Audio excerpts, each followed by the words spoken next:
sessions already. Wow. Yeah, already. 5 sessions. And today we are going to learn about case study from start to finish.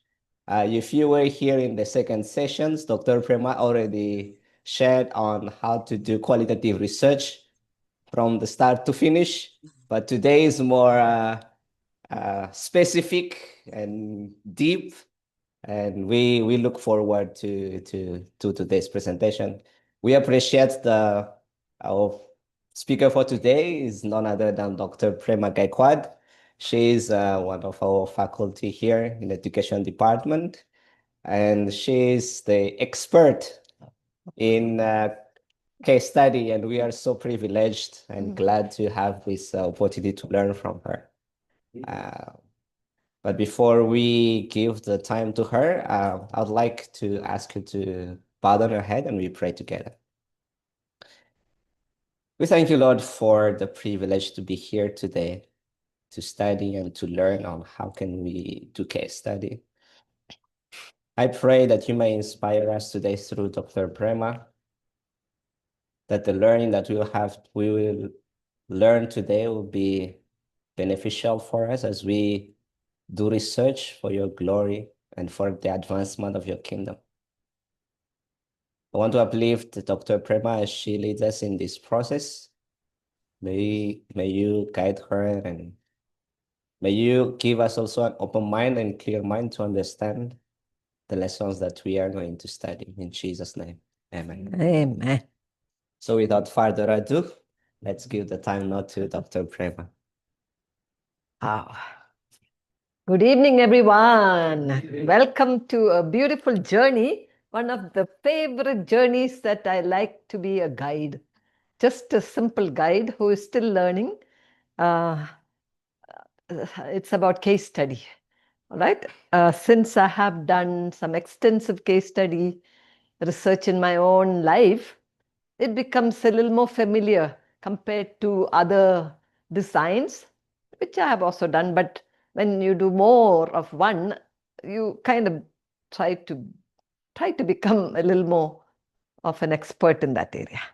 All right. But by the way, how are you all? Better today than yesterday? Oh, that's the way it should be. Every day we grow. So it's better today than yesterday. I'm better now than in the morning. And you don't know what I'm talking about because Lisa will know and Anup will know. Okay. All right. Case study research from start to finish. Okay. If you're ready, there we are. All right. We need to group ourselves into 4. Wherever you're seated. Okay. One, 2, 3, 4. 4 of you. Okay. And one. Okay. Can you count off? Anup, can you help them? Okay. 4 of you. Okay. Can we count 1, 2, 3, 4?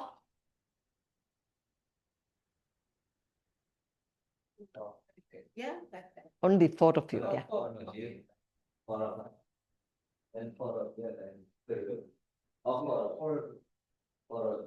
Exactly 4? Yeah. Wow. So all of you know what's the number? Okay. How many of you are ones? Number 1. Number 1. Oh, that means we didn't count properly. 1, 2, 3, 4. 1, 2, 3, 4. 1, 2, 3, 4. Okay, then can you help them also? Who's 1? No, 1. Yeah, 1, 2. No, 1, 3,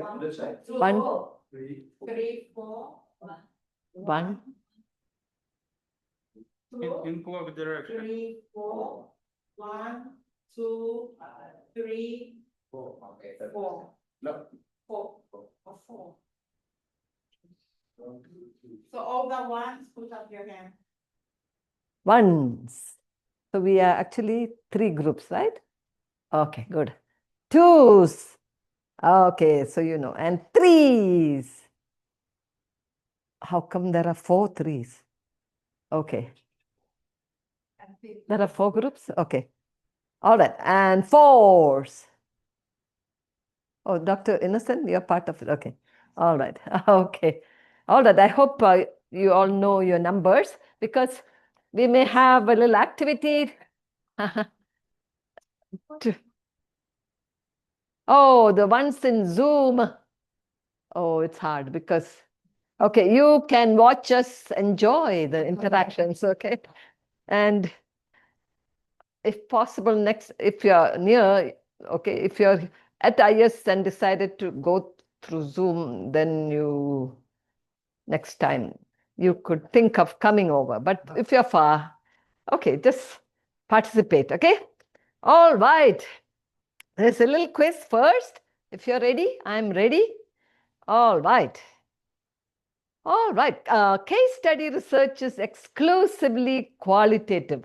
How many of you agree? Thumbs up, thumbs down. And if you don't know what to say, you can do this one. Case study is exclusively qualitative. Thumbs up, thumbs down if you don't, I mean, if you disagree and you're not sure.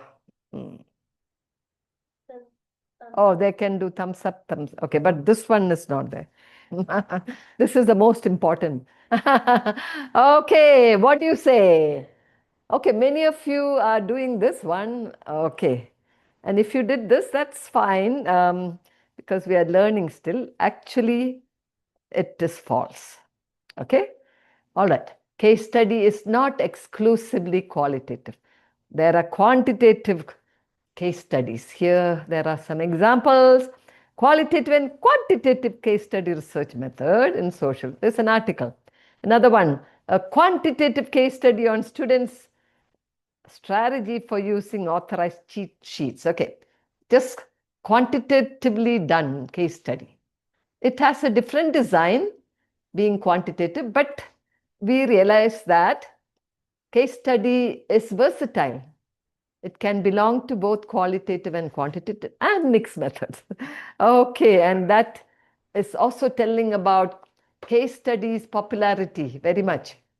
All right. Second one, case study research is the most Oh, I already gave you some clues. Okay. It's the most popular qualitative design. Okay, I don't know. Maybe you didn't hear me. Okay. All right. Thumbs up, thumbs down, and you don't know what to say. All right. You all really agree? Okay, you don't know. Okay, at least somebody is okay helping me. Okay, not very sure. Okay, so most popular. How do we measure that? Yes, it is regarded as the most popular of the qualitative research. Okay, and evidence is the Ngram viewer. You know, there are books, articles and materials written about case study. And if you take a statistical analysis of how much is written about qualitative research, this is showing the case study is the champion. Can you see how the graph is going up like that? Okay. This is with evidence we are telling. Okay.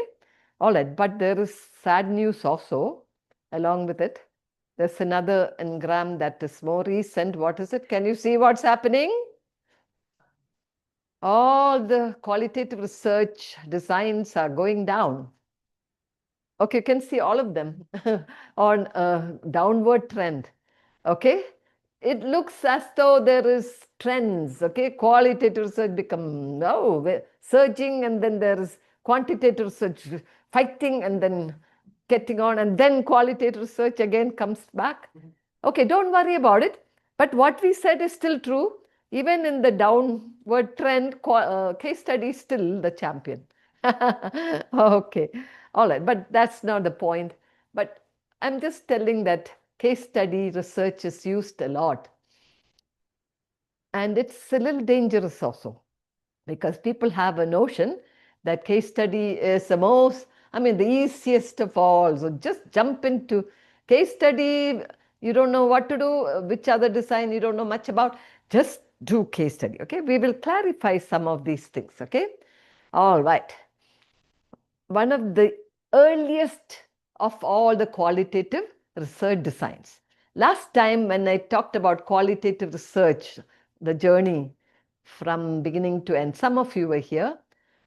I told about Andrews University, one of our topmost universities, Adventist universities. It was only in 1990s, early 1990s, that qualitative research was being accepted. And my husband and I were some of the pioneers doing qualitative research.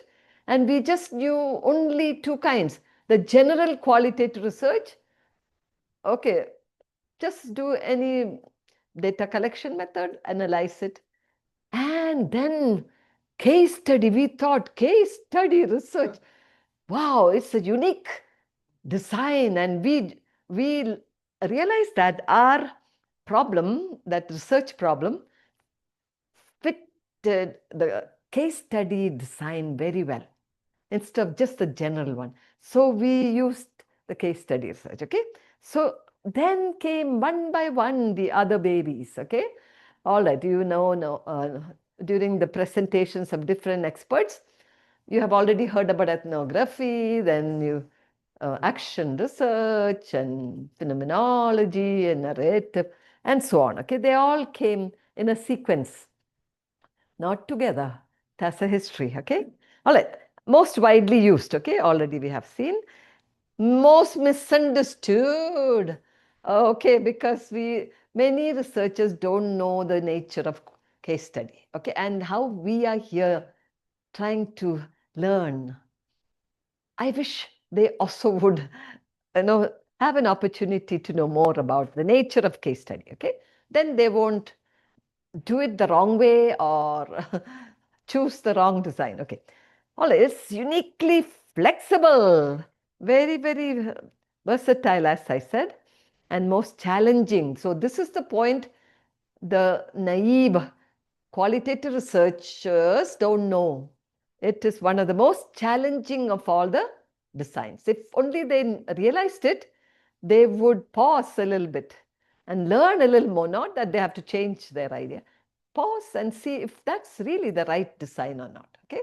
It's much better to choose the best design that's suitable for your research problem. Yeah. All right, case study research. Now this is the time we are going to think, okay?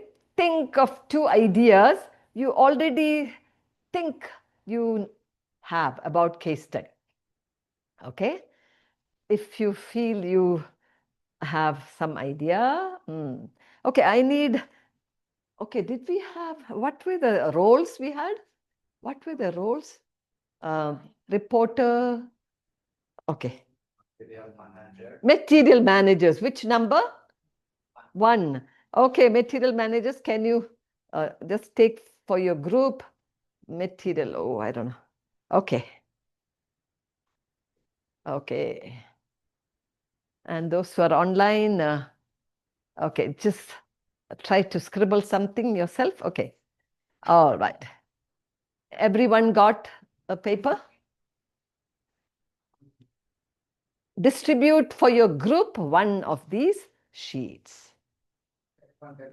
One for each member. Okay. Is there a sheet for everyone? Okay. Wow, perfect. Everyone got a paper? Oh, okay. Always we have. Oh, there's one. Any more? Everyone. Oh, there's one. Lisa, can you cut it? All right. Okay.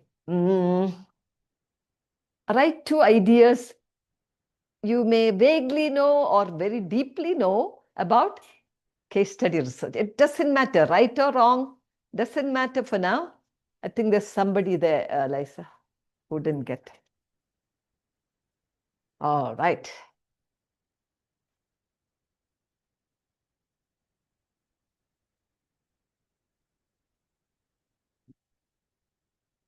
At least the minimum you know is, okay, case. I've told you some things already about case study. So if you can't think of anything else, any of the things I told already, you can write. Okay, point number one, point number two. Oh, you need pen? Oh, pen, yes. We, yeah, in the digital age, pens are becoming outdated, right? Yes. Ah. Oh, you need also? Oh. Borrow my question about it. Yeah, what you personally can remember. And it can be right or wrong. Don't worry. Yeah. And those who need a pen, you can just borrow after somebody finishes. Anyone has an extra pen?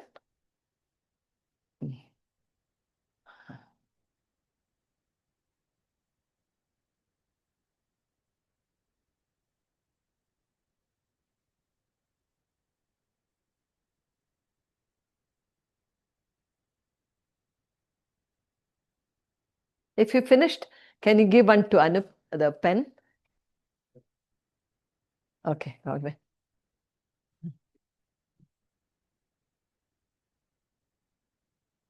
Dr. Innocent, you have a pen? Yeah. Somebody who needs a pen? Oh, you yourself, okay. All right, soon we are going to do something. So how many of you finished? At least 1 point, even if it's okay. Okay, 2 points. Okay, good. Now we are going to walk around and exchange your paper. Okay, by the way, can you just quickly jot your name so that it can go back to you? Okay. You write your name at the corner of your paper. Okay. All right. I like you to, when you're ready. Okay. You exchange it 3 times. Okay, give somebody a paper and you get somebody else's. Okay, count 1. Okay, then one more time, another one. So the farther you go, better. Otherwise, it may be that you get back your paper. We don't want that. Okay. Walk around.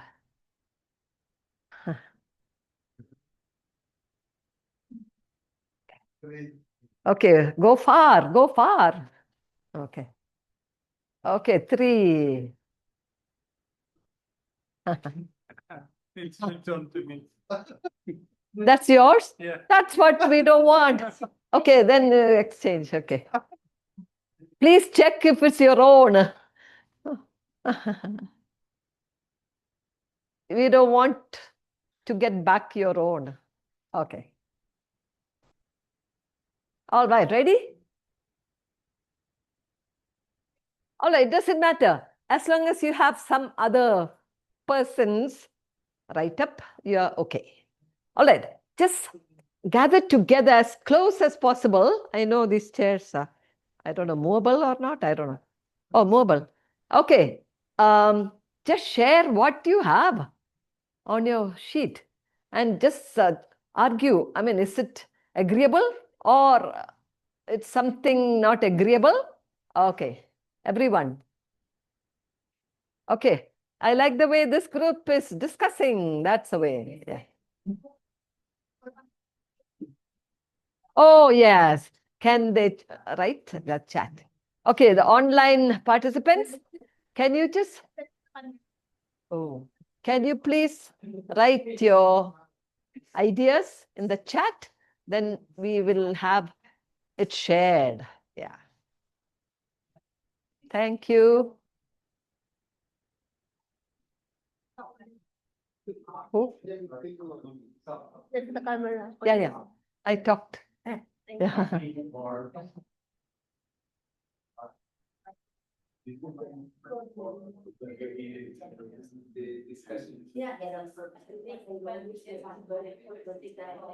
Oh, there.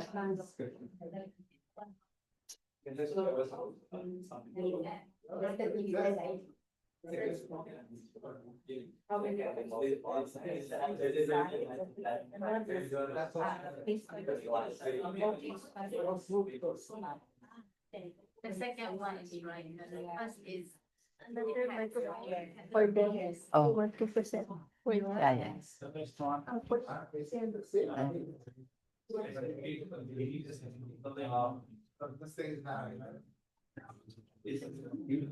Ten more seconds.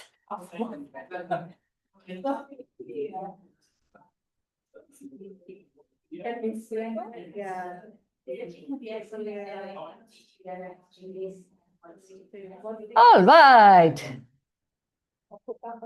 Okay, we will wind up. I hope everyone had a chance to share. Okay. From each group, I wish the reporter can tell the gist of what you found in those sheets. What is agreeable, and if something is not very clear, even that one. Okay? All right. Reporters, would you please come? A reporter. Who is reporter? Number 4. Number 4 is reporter. Okay, from the back, we will ask. Okay. Dr. Innocent is a reporter? Yes. Oh, wow. What a scholarly reporter. I think better to come in the front. Yes. Better to come in the front so that online viewers can. Dr. Innocent. Okay, just give a gist of what was agreeable and what is not agreeable to you as a group. Yes.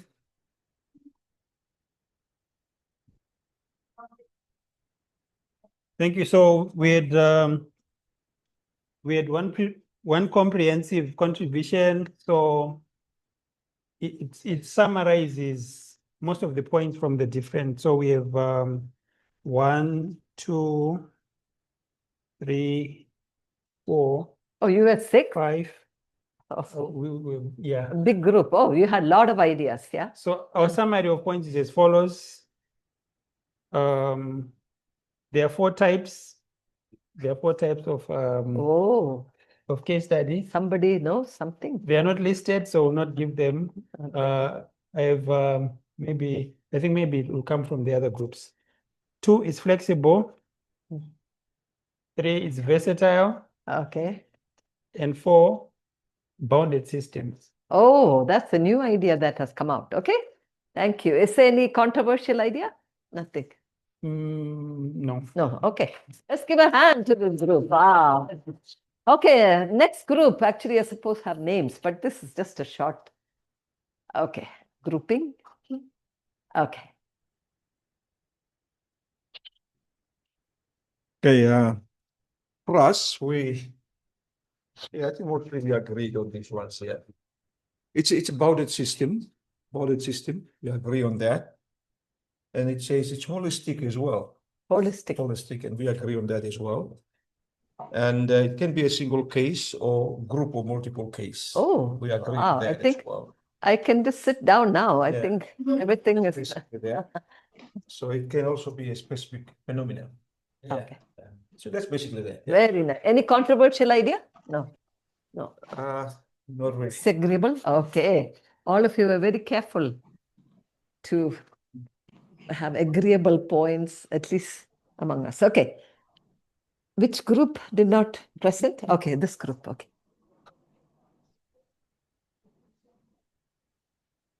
So here we collected 4, I think. It's first, it's a bounded case, and it can be single case study or multiple case studies. And other one is youth are leaving the church. It's kind of problem.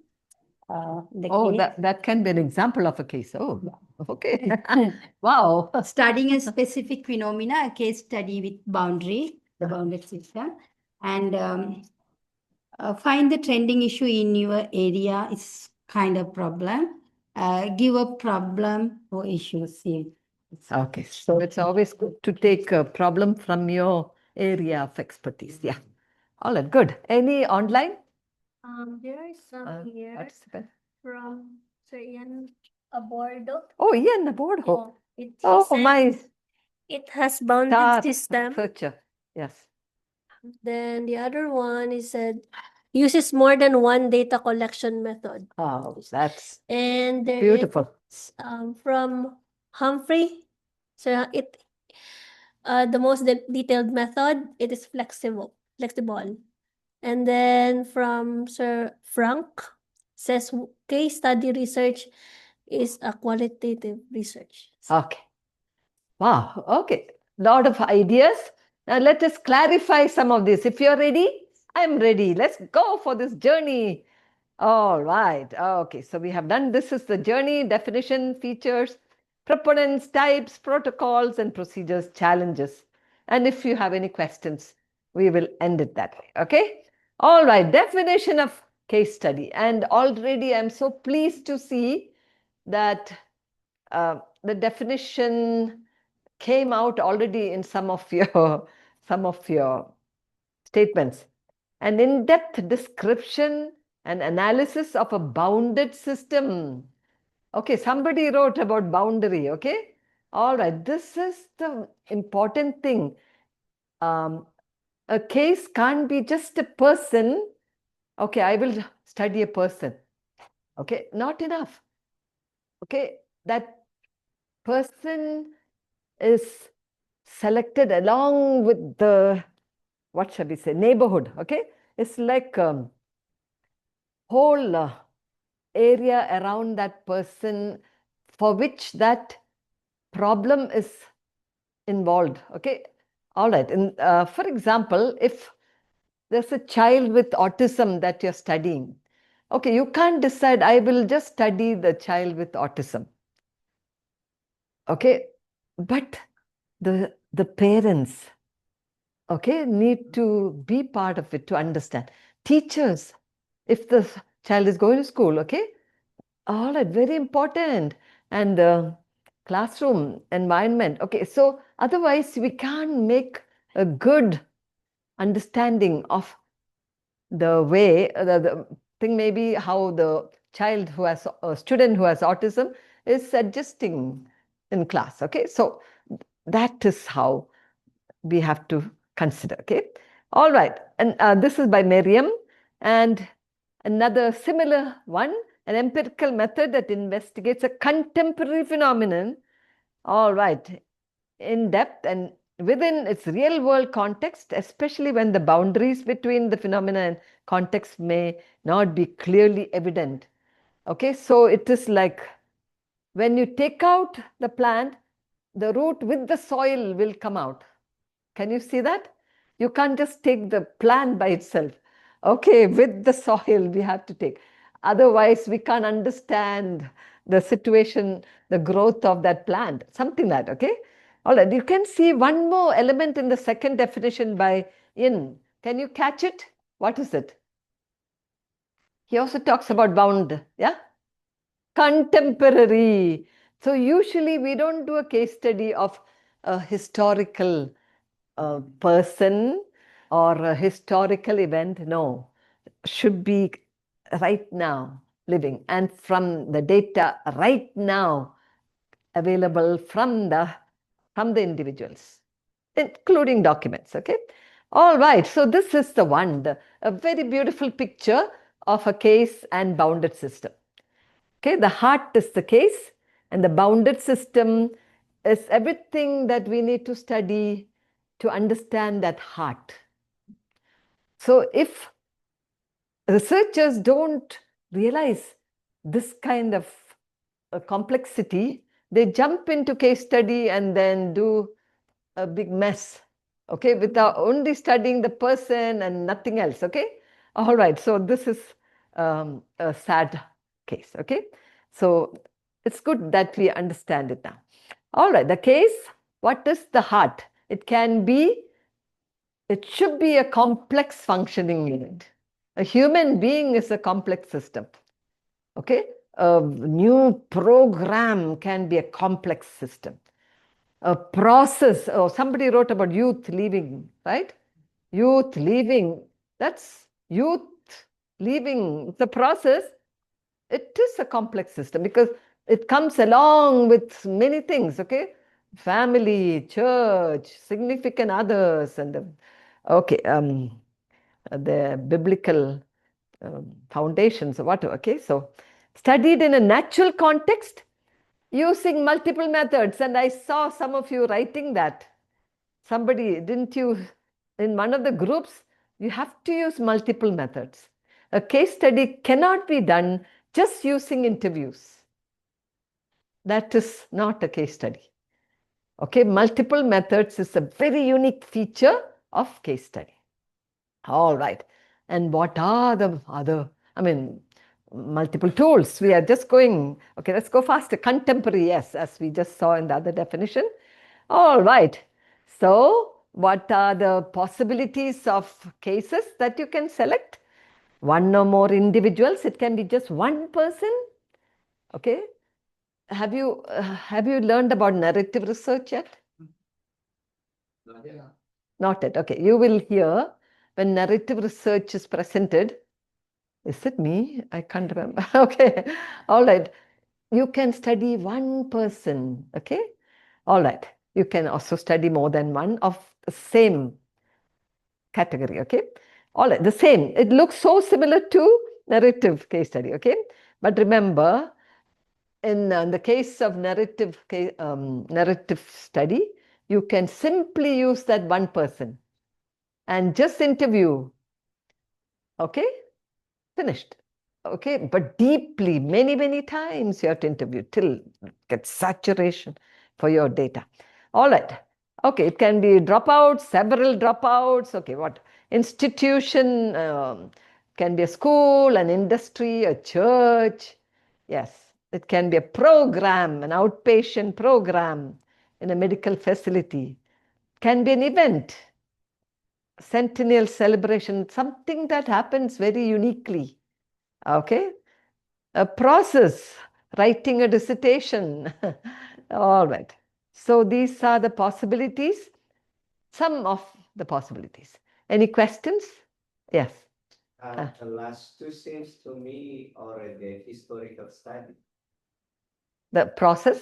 Yeah, as in event has happened already. Writing right now, somebody is writing a dissertation. Right now, how is it? The person is alive now and the person is narrating, even if it is a recent past, but the person is living it on, okay, and accumulating the experiences and is adding to the experience right now. So it's okay to back up and tell what happened yesterday or last year. Okay. But we don't study a person who is gone. Okay. All right. That'll become historical research. We have a design for that. Yeah. Okay. Historical research, right? Okay. So every need, we have a design. All right. Now boundary. So you got an idea about the case, correct? All kinds of variations are possible. And that's why case study is so versatile. Now boundary. Now this is the one that many people, many researchers may not know. Okay, anything essentially related to the case. As I just said, the plant. Okay, if you really want to take it out, okay, properly, it should come with the soil and the roots and everything, right? Something like that, okay? So it can be the research side, the people who are related to that individual or the event, the events and documents, time.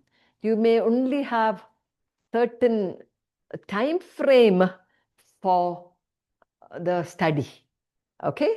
All right. What can we say? All right. For example, a good example for time frame, the final stages of writing dissertation. Okay. Something like that can be the time frame.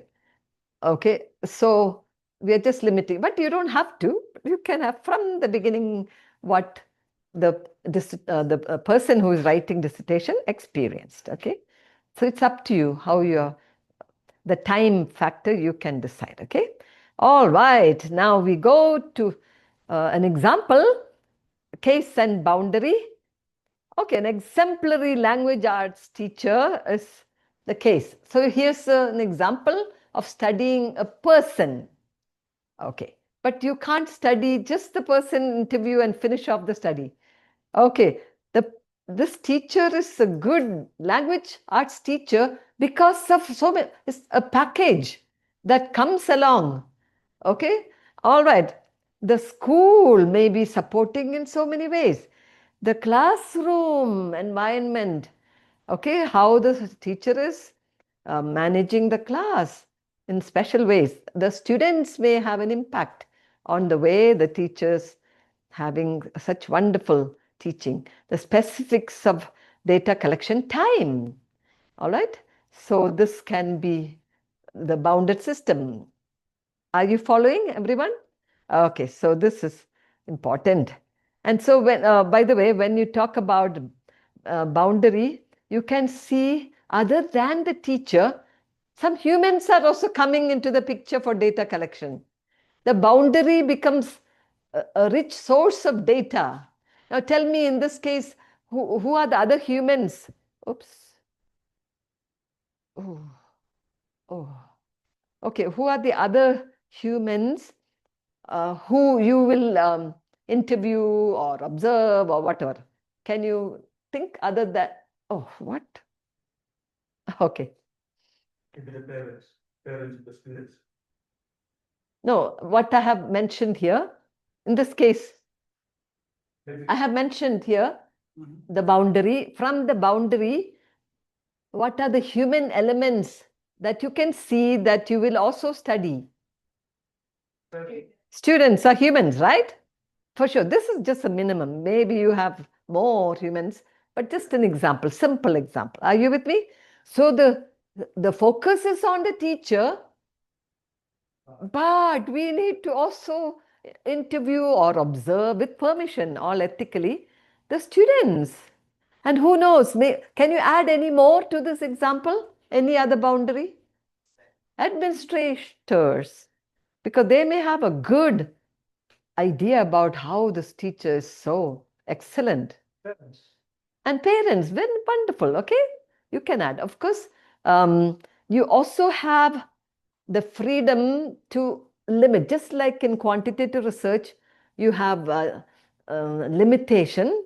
If you feel the advantage of adding more participants in the boundary is good, it has advantage, do that. But if it's just minimal, okay, we may not want to do it, okay, because it's very time consuming. Okay, all right, so this is, so you have to just decide on that. Okay, let's take another quick example. The marketing strategies by XYZ for their new product. Okay, so here we have the geographical location of the company may be very important. All right, so you may have to analyze the geographical position. Company personnel should be studied.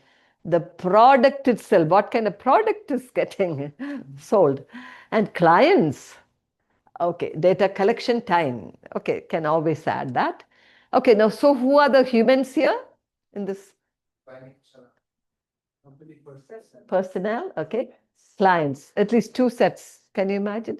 Okay, other than the, I mean, here they are the humans because the case is not a human. Can you see that? So a case can be, remember, a process can be an event. It need not be a human being. Okay? But human beings will come in the boundary in that case. Okay? Bounded system. Okay. So this is, okay. Can you see how a case study is becoming complex? And people think it's so easy and they don't realize that there are things to consider. Okay, let's get hands-on now again in your groups. Discuss some possible topics, okay, for your study. Identify the case and the boundary. Okay. Okay, here are the examples, okay? Think of the case and the boundary, okay? All right. Do you need some papers? Okay, I have some papers. Are there material managers who can come? Okay. All right. Maybe you can use it again for some other material managers are very important. Yeah. Yes. 4, 4, 4 or 6. You need 6, right? If you have extra, please pass it to the big group. Okay. Okay, here are examples.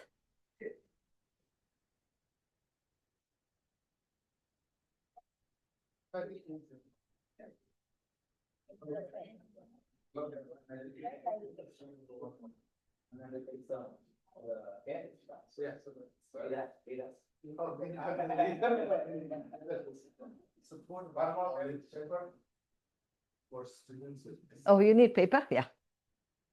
Okay.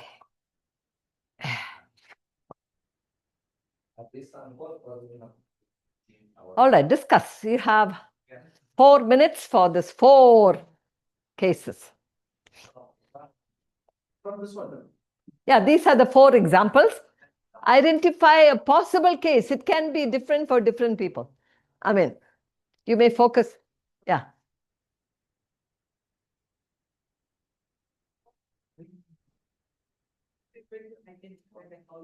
Okay, write down number 1 case. Boundary, this one. Just like how I gave before the example. Okay, just. No, you have to discuss together. Okay. Okay.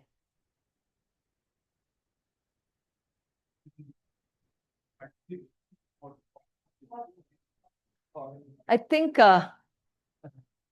Dr. Innocent, maybe you can form another group here. Yeah. You are the expert, so that's okay. Okay, 4.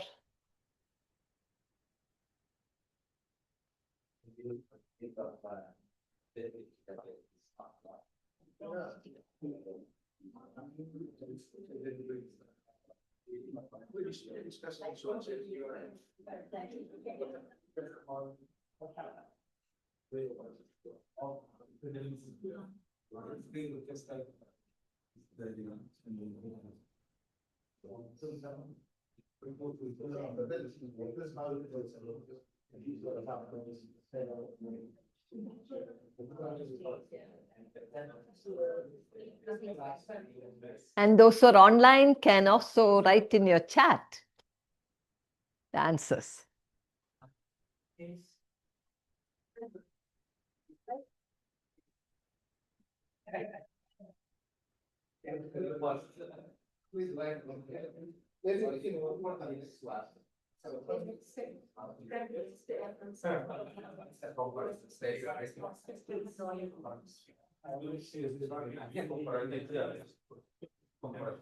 Okay. For each one. For each one you have to do, yeah.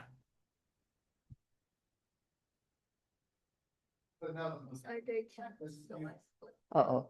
It will take time. It will take time.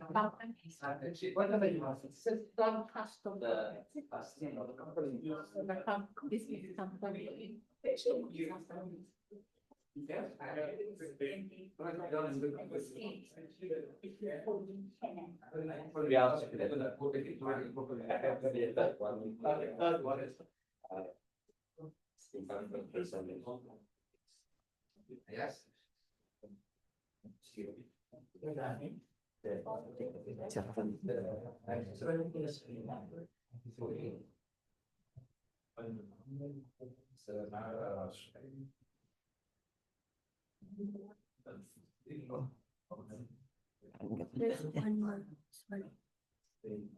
Oh, wow. Hey, that's nice. You can take one with me. I will stand somewhere. Are you discussing? Okay.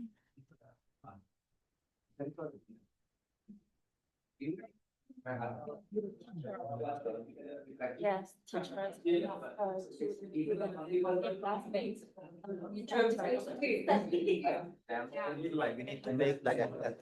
Which is the case and what are the parts of the bounded system? So number 1, What? Number two, what is it?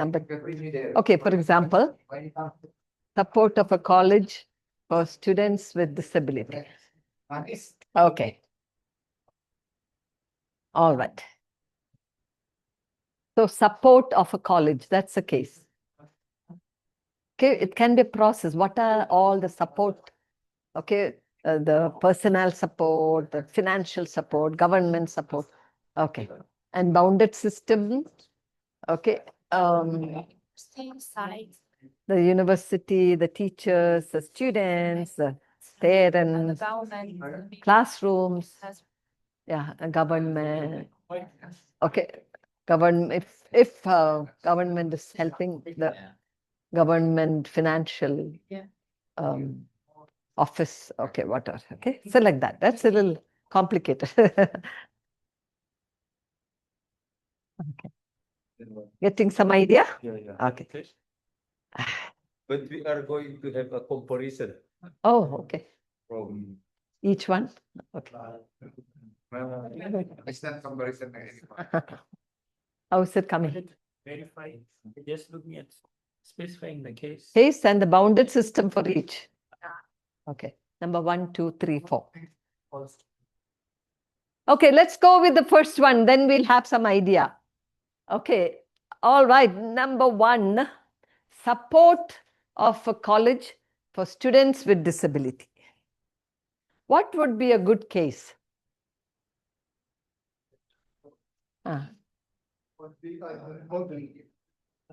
Reporter, yes. Yes. Yeah, the case is a college student.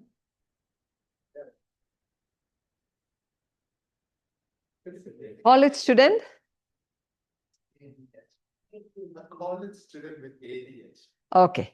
So they have chosen, okay, I was talking to another group here.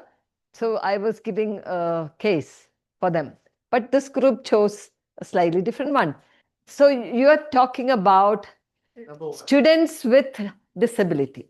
Okay. That is the case. Yes. Okay. And the bounded system you're telling is all the support system. Yeah. Okay. So teachers, Teachers, parents, curriculum, Okay, that's administrators. one. Okay, but there is also another possibility. You can have it as a process.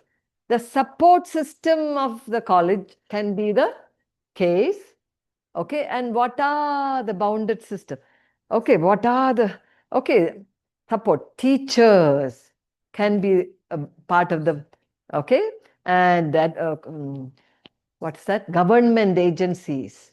Okay, and there are stakeholders, other stakeholders who are like psychologists, okay, because those with disability need a lot of support, sometimes even medical doctor. Okay, so you may include as needed many other individuals to study this process of support. So you can keep it as a process or it can be humans. So it depends on your thrust, okay? So there are more than one possibility of a case study here, okay? All right, that is how it goes. Okay, now you can get to, did you go to the second, third and fourth? Not yet, okay. Okay, I'll give you only 1 minute, okay, rapid fire. Rapid fire. Did you finish? Oh, this group finished.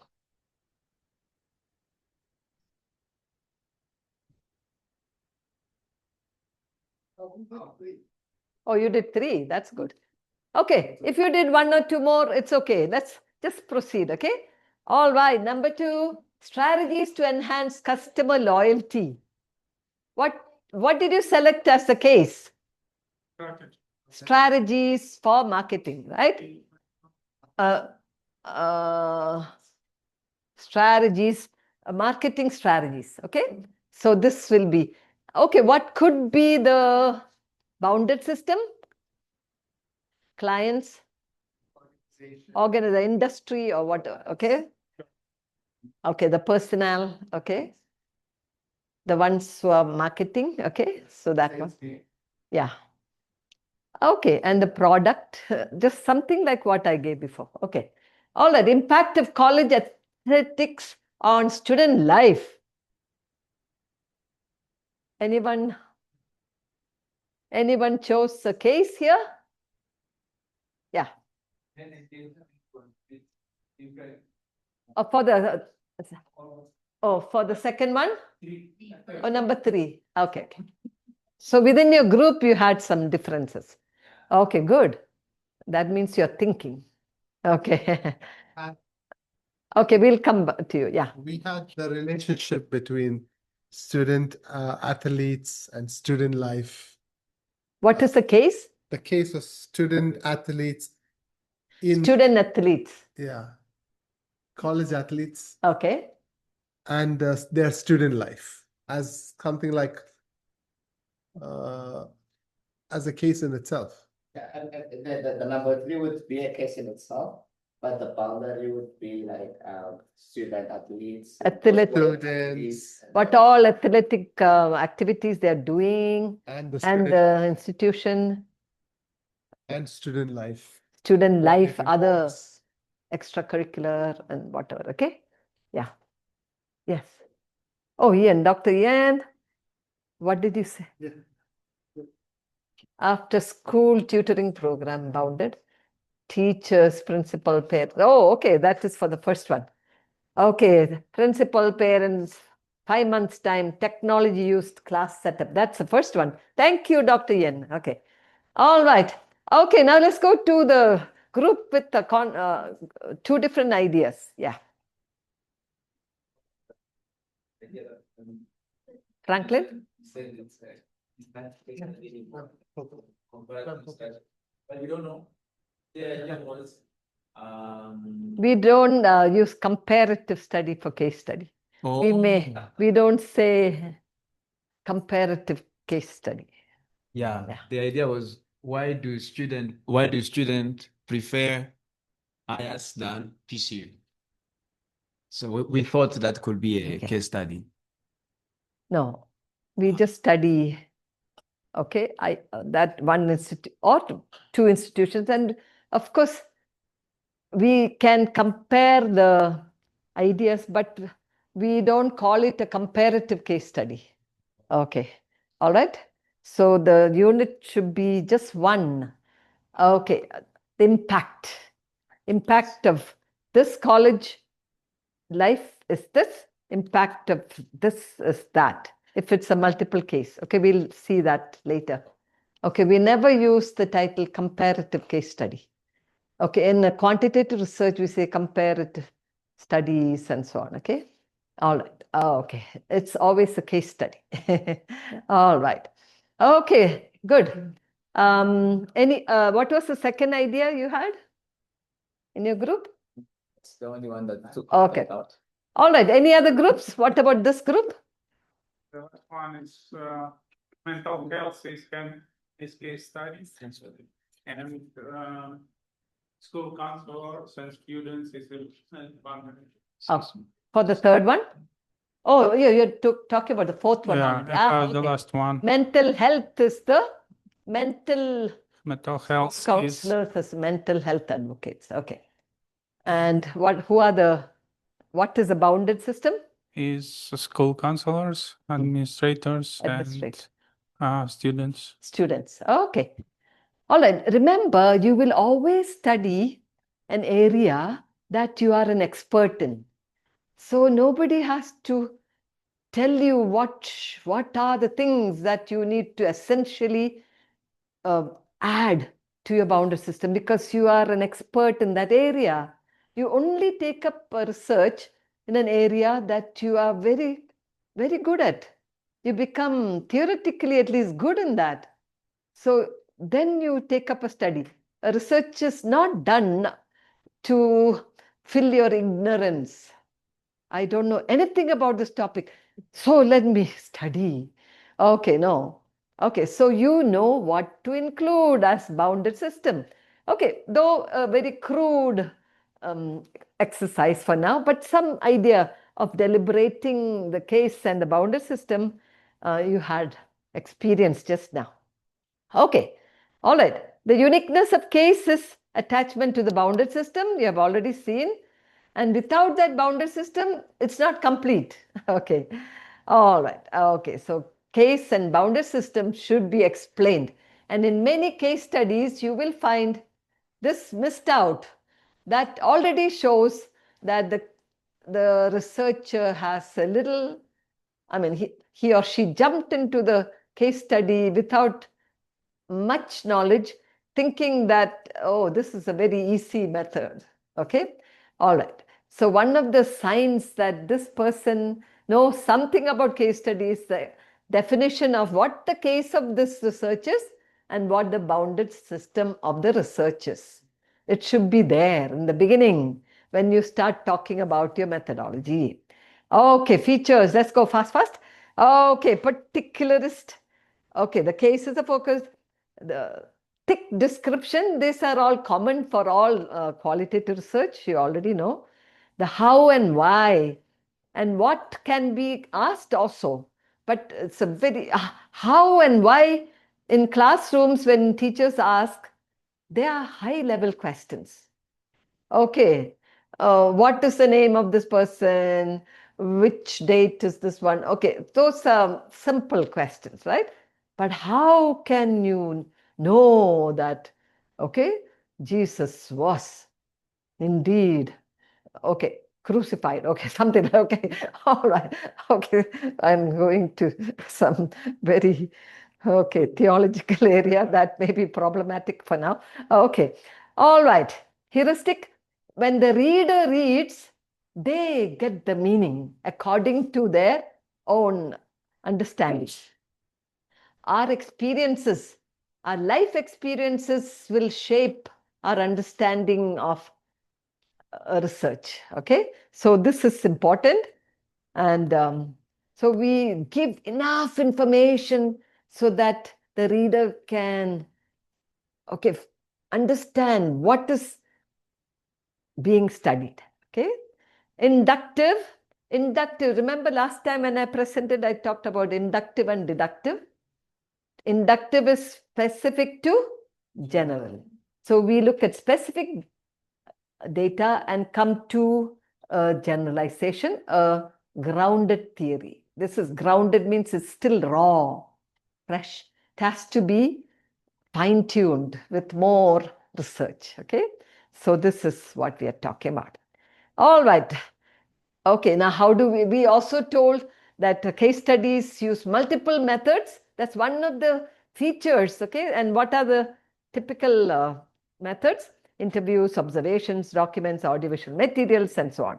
Okay, proponents, oops, just a word, Stake in Miriam. Of course, more recently, in has conquered kind of case study world with so much of his writing. It's very good. But in happened to be a quantitative researcher earlier in the previous birth, in other words. I mean, he was, okay, so he's coming with that package. But Miriam and Stake are purists. Purists means they just they're purely qualitative researchers. Okay, but all of them have contributed greatly to the discussions and writings about case study that we enjoy now. You can see in the stacks there, so many books written by, especially in. All right, and two approaches are there, social reconstructivist and post-positivist. Okay, so Stake and Miriam are social reconstructivist, and post-positivist is in, as I told you, comes from a quantitative background. Quantitative research is positivist. Okay, there are others who are also post-positivists. Okay, a word about these two. Okay, social constructivist case studies, what do they do? Okay, that we say reality is socially constructed and multiple realities exist. So what one person tells is real. And even if it's opposing to that, when another person tells, that also is real. Okay, because it is coming from the participant. For them, that is real. So there are multiple realities about the same phenomena. And who are we to question that? Okay, all right. So we completely depend on the participants to share with us their ground realities for them. Okay, so meanings and experiences we dig out from them. And why do you say that? Okay, all right, and then you will understand more and more to support their stand. Okay, all right, and so you are just shaping up the presentation with the help of the data that you collected. And though you cannot detach yourself as a researcher, because humans have a lot of bias, okay, you may express that through reflexivity. Have you heard of that? Reflexivity is your background. How much experience in qualitative research you have? What is your professional experience? Okay, so all this can kind of taint, can influence what you are seeing, but as much as possible, you have got information the way the participants are telling, but during analysis, you may see things from your lenses. Okay, so that is why reflexivity has to be shared. And the reader will understand the findings, okay, in the context of who you are as a researcher. Okay, all right. On the other hand, post-positivist, okay, they try to get as much objectivity out of participants as possible, and critical realism. Anup is doing, and Godwin, they are getting into deep waters with critical realism. Objectivity, though objectivity is not the main characteristic of qualitative research, they try to become positivists. They like to be objective. Okay, so coming from that framework, they want to make it as objective and generalizable and so on. Okay, so many times why it happened is also their concern. Okay, why it happened. Remember how and why. That why is mainly very important for them. And that's why multiple case studies are very helpful for such people, because there is also the chance for some kind of generalization. And role of researcher, critical distance. Okay, you don't get so touchy and so close to the participants, though that looks as though it is very different from a qualitative researcher. Okay, so but you are with them. Okay, you're not asking somebody else to collect data, you are the one. Okay, all right, but you don't use emotions and okay, any other feelings during data collection, and that is very important. All right, phenomenology is part of the philosophical theoretical assumption of case study, hermeneutics, and theory of tacit knowledge. Okay, knowledge that is difficult to transfer from one person to another. Okay, what you have experienced, you can't transfer to somebody. Those who are parents, okay, a good example is when a child is so sick. Okay, have you ever decided, I wish I could take the pain of my child? Have you? Okay, there are times I have wished that, okay, when my children were babies, okay, but you can't. The child has to go through it, okay? So this is only the participants can experience it. So you have to get it from them, from their mouth, from their actions, okay? All right, you can't explain it, you can't tell, you experienced it. Okay, so this is that thing called tacit knowledge. Okay, oh, okay, types. Okay, somebody had already mentioned this during our interaction before. There are 4 types of case studies: by definition, by intent, by size, by unit of analysis. And when you analyze this, then it becomes even more in number. Let's go one by one, fast. Okay. Oh, okay. By definition, there can be 3 kinds. Okay, explanatory, exploratory, and descriptive. Okay, explanatory is when we tell why it happened. Okay, this is the high level case study. All right. Effectiveness of something you may study. And exploratory, just the way, okay, what is there right now? Okay, just explore. Okay, you're not telling why it is happening, but this is, okay, that what I can present, that's what you're telling. Okay, and but the uniqueness is it's not studied before. Unique. Remember on centennial celebration, do you remember that example? You can't have too many centennial celebration during your lifetime of something, okay? That can be an exploratory study. Okay, can you think of any other possible exploratory study? Exploratory case study. Can you think of something unique you can catch? Think. Okay, and those who are online, you have such wonderful ideas, I'm sure. Yeah. Yes, Anup? Going to space. Going to space. Okay, Anup, going to space. Okay. Or an astronaut who went to space. It's a very unique experience. Correct? Okay. Or the scientists who, okay, help for the first time a country to help a machine go to the space, something. Okay. Any in your own field?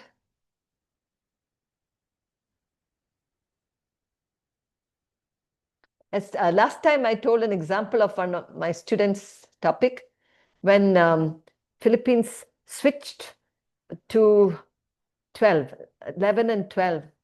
Okay, only up to 10th they had the curriculum. Switching to 11 and 12 was a drastic change. So she studied several schools, switching to that. You can't get such a topic every time, okay? So that was a unique one, exploratory. Okay, any other one idea? Yes, Franklin? In my one paper, Yeah. study about the performance of overweight pastor in the ministry. The performance is good or not, even though the pastor is overweight. That's I'm studying. Okay. Is that a very unique thing? Okay, maybe. Okay. I heard that recently there was a defense, and that was a very unique study. Okay. The politics of what is that? Succession planning. Politics of, okay, maybe I should not talk much, but that is a very unique study. Okay. All that first of its kind, and okay, can be very revealing. Yeah, whether it's painful or not. Okay.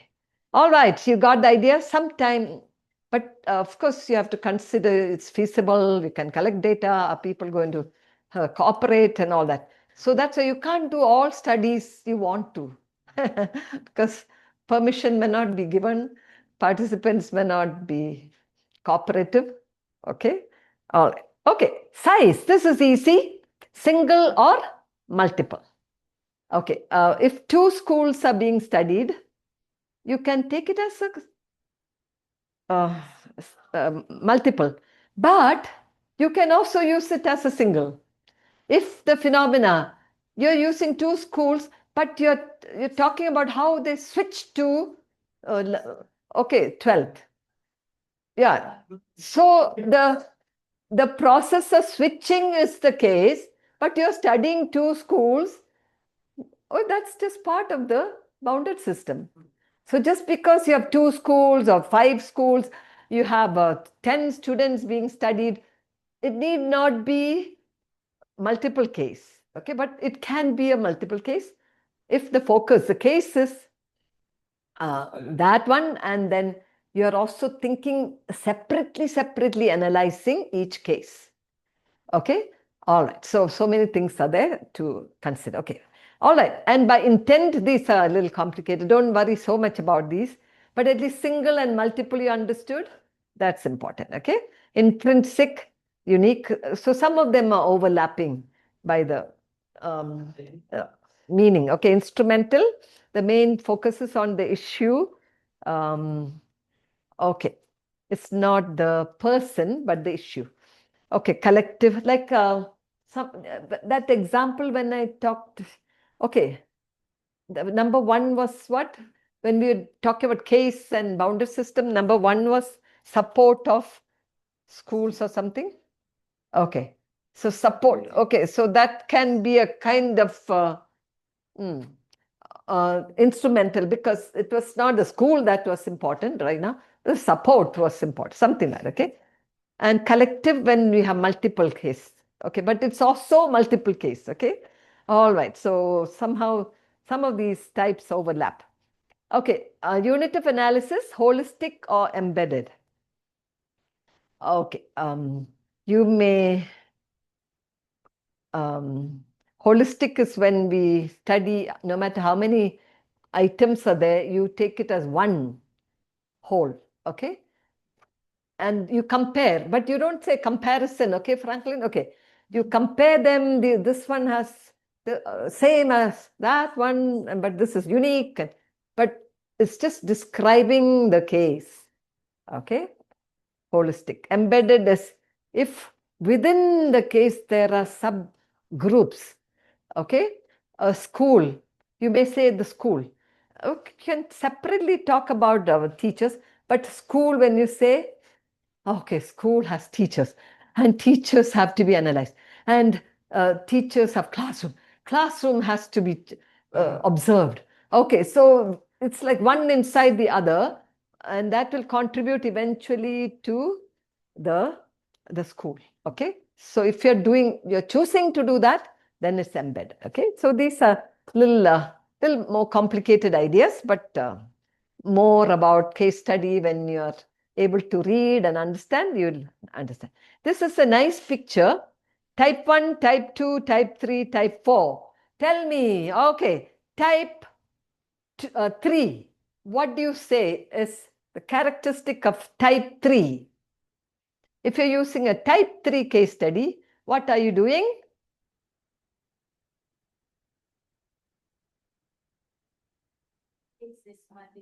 Okay. Unit of analysis is you analyze holistically. Okay, there are two cases, but I'm deciding to analyze them together. Okay, you will separately talk about the cases. Okay, but when you analyze the data, you are taking it as one, but within, you may compare them. Okay, as I just mentioned. Okay, so this is, so analysis is, so in the text you'll find analysis is done together. Okay, all right. So you need to tell it's a holistic multiple case, which is holistic. Okay, so that will help to understand. Okay, number 4, type 4, what is it? Multiple again, but embedded. Okay, imagine, this is one of the hardest to do. Okay, there are already multiple items, and one inside the other, you are analyzing step by step the different elements that unit has. Okay, like industry. Okay, you're studying the the environment. Environment.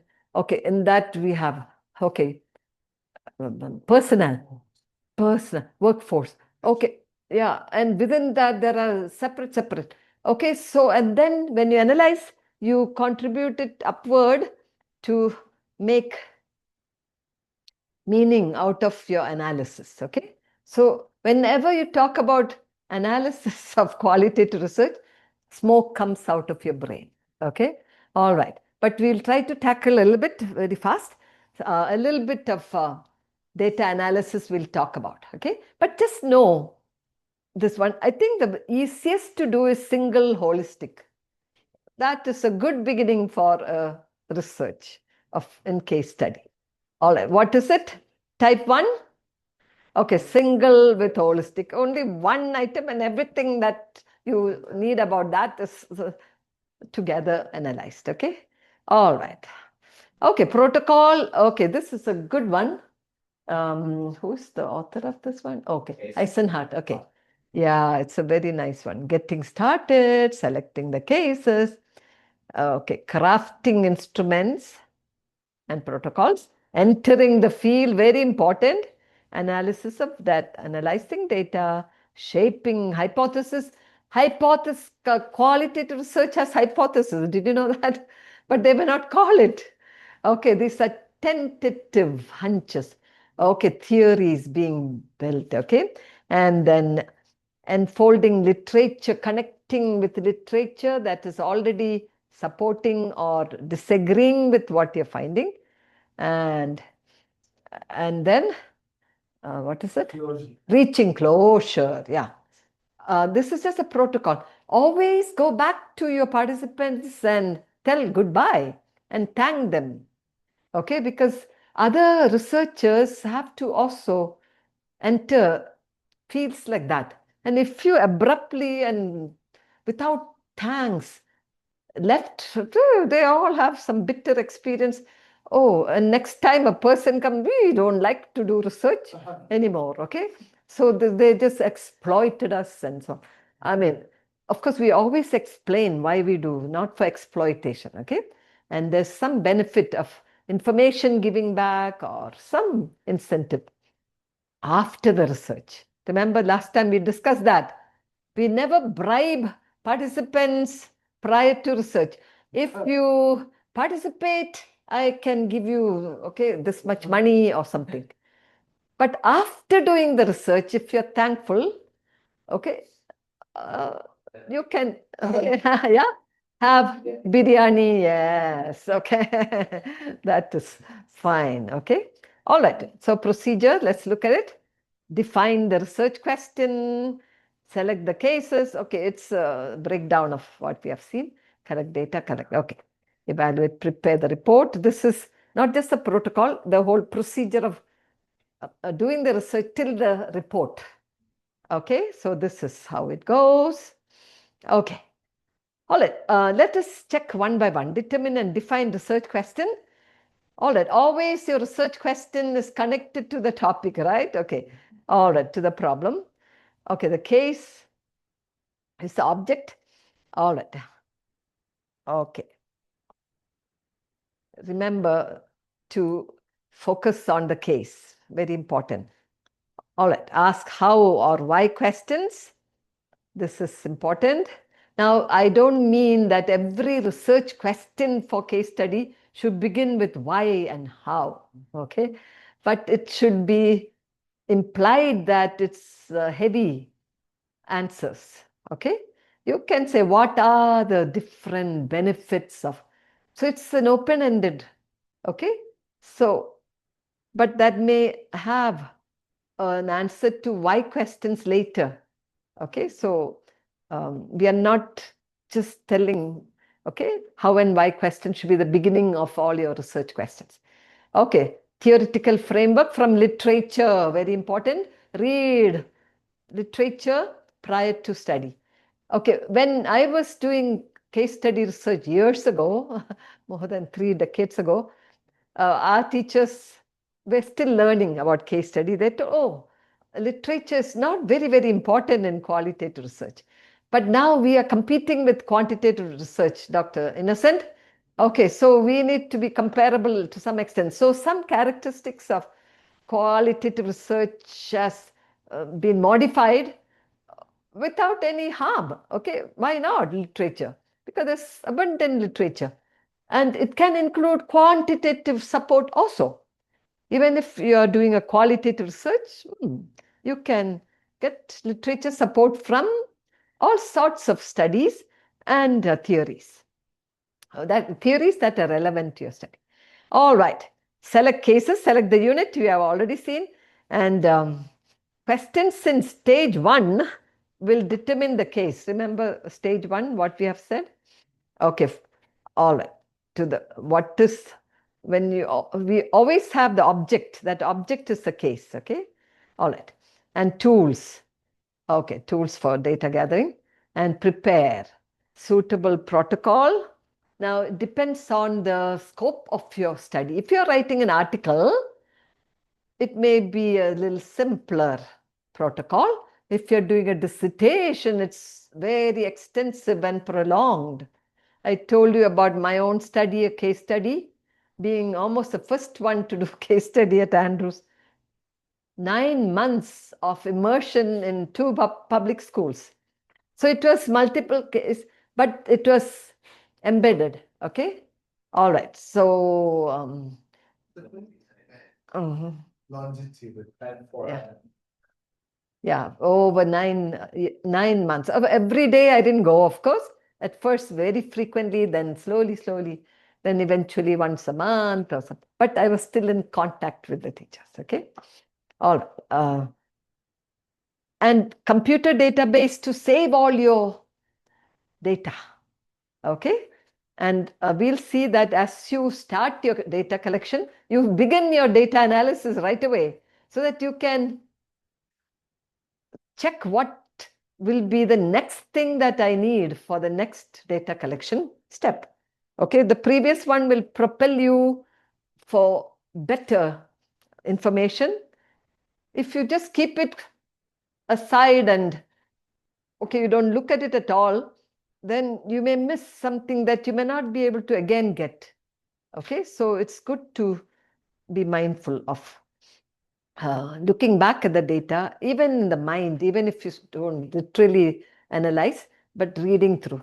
Okay, these are once more the data collection tool. Remember the typical characteristic of case study, what is it? This multiple tools. Okay, I'm not telling all these tools should be used, definitely more than one. Okay, interviews, focus group discussions, observations, documents, archival reports, physical artifacts, social media, surveys, even surveys, simple surveys which don't need heavy statistics, just total and average and so on. Okay. All right. Oh, a short video. Okay, how do we go now? How do we go from here? This is about data, just a little bit about data. Is this the one? No, this one. Okay, we are trying to get the sound going, and I hope those who are watching online can hear.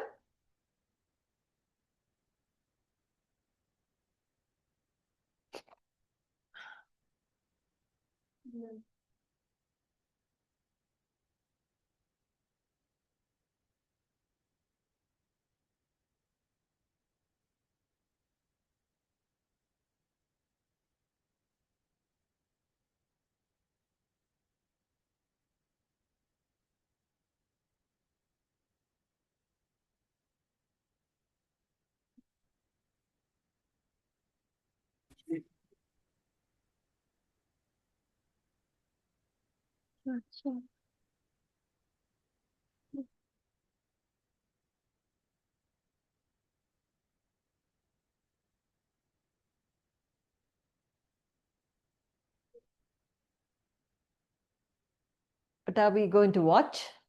About data collection tools, okay? Yes. No, not that one, other one. Yeah. Yeah, that's the one.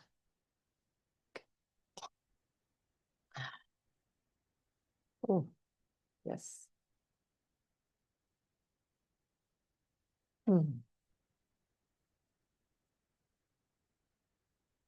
we have a few people on that, quite a few people. Wow.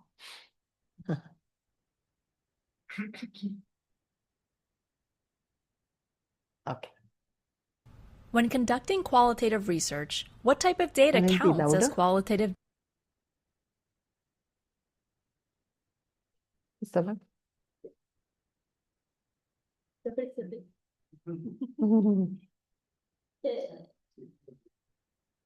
What can we do without May, right? Oh, thank you, May. Data. In this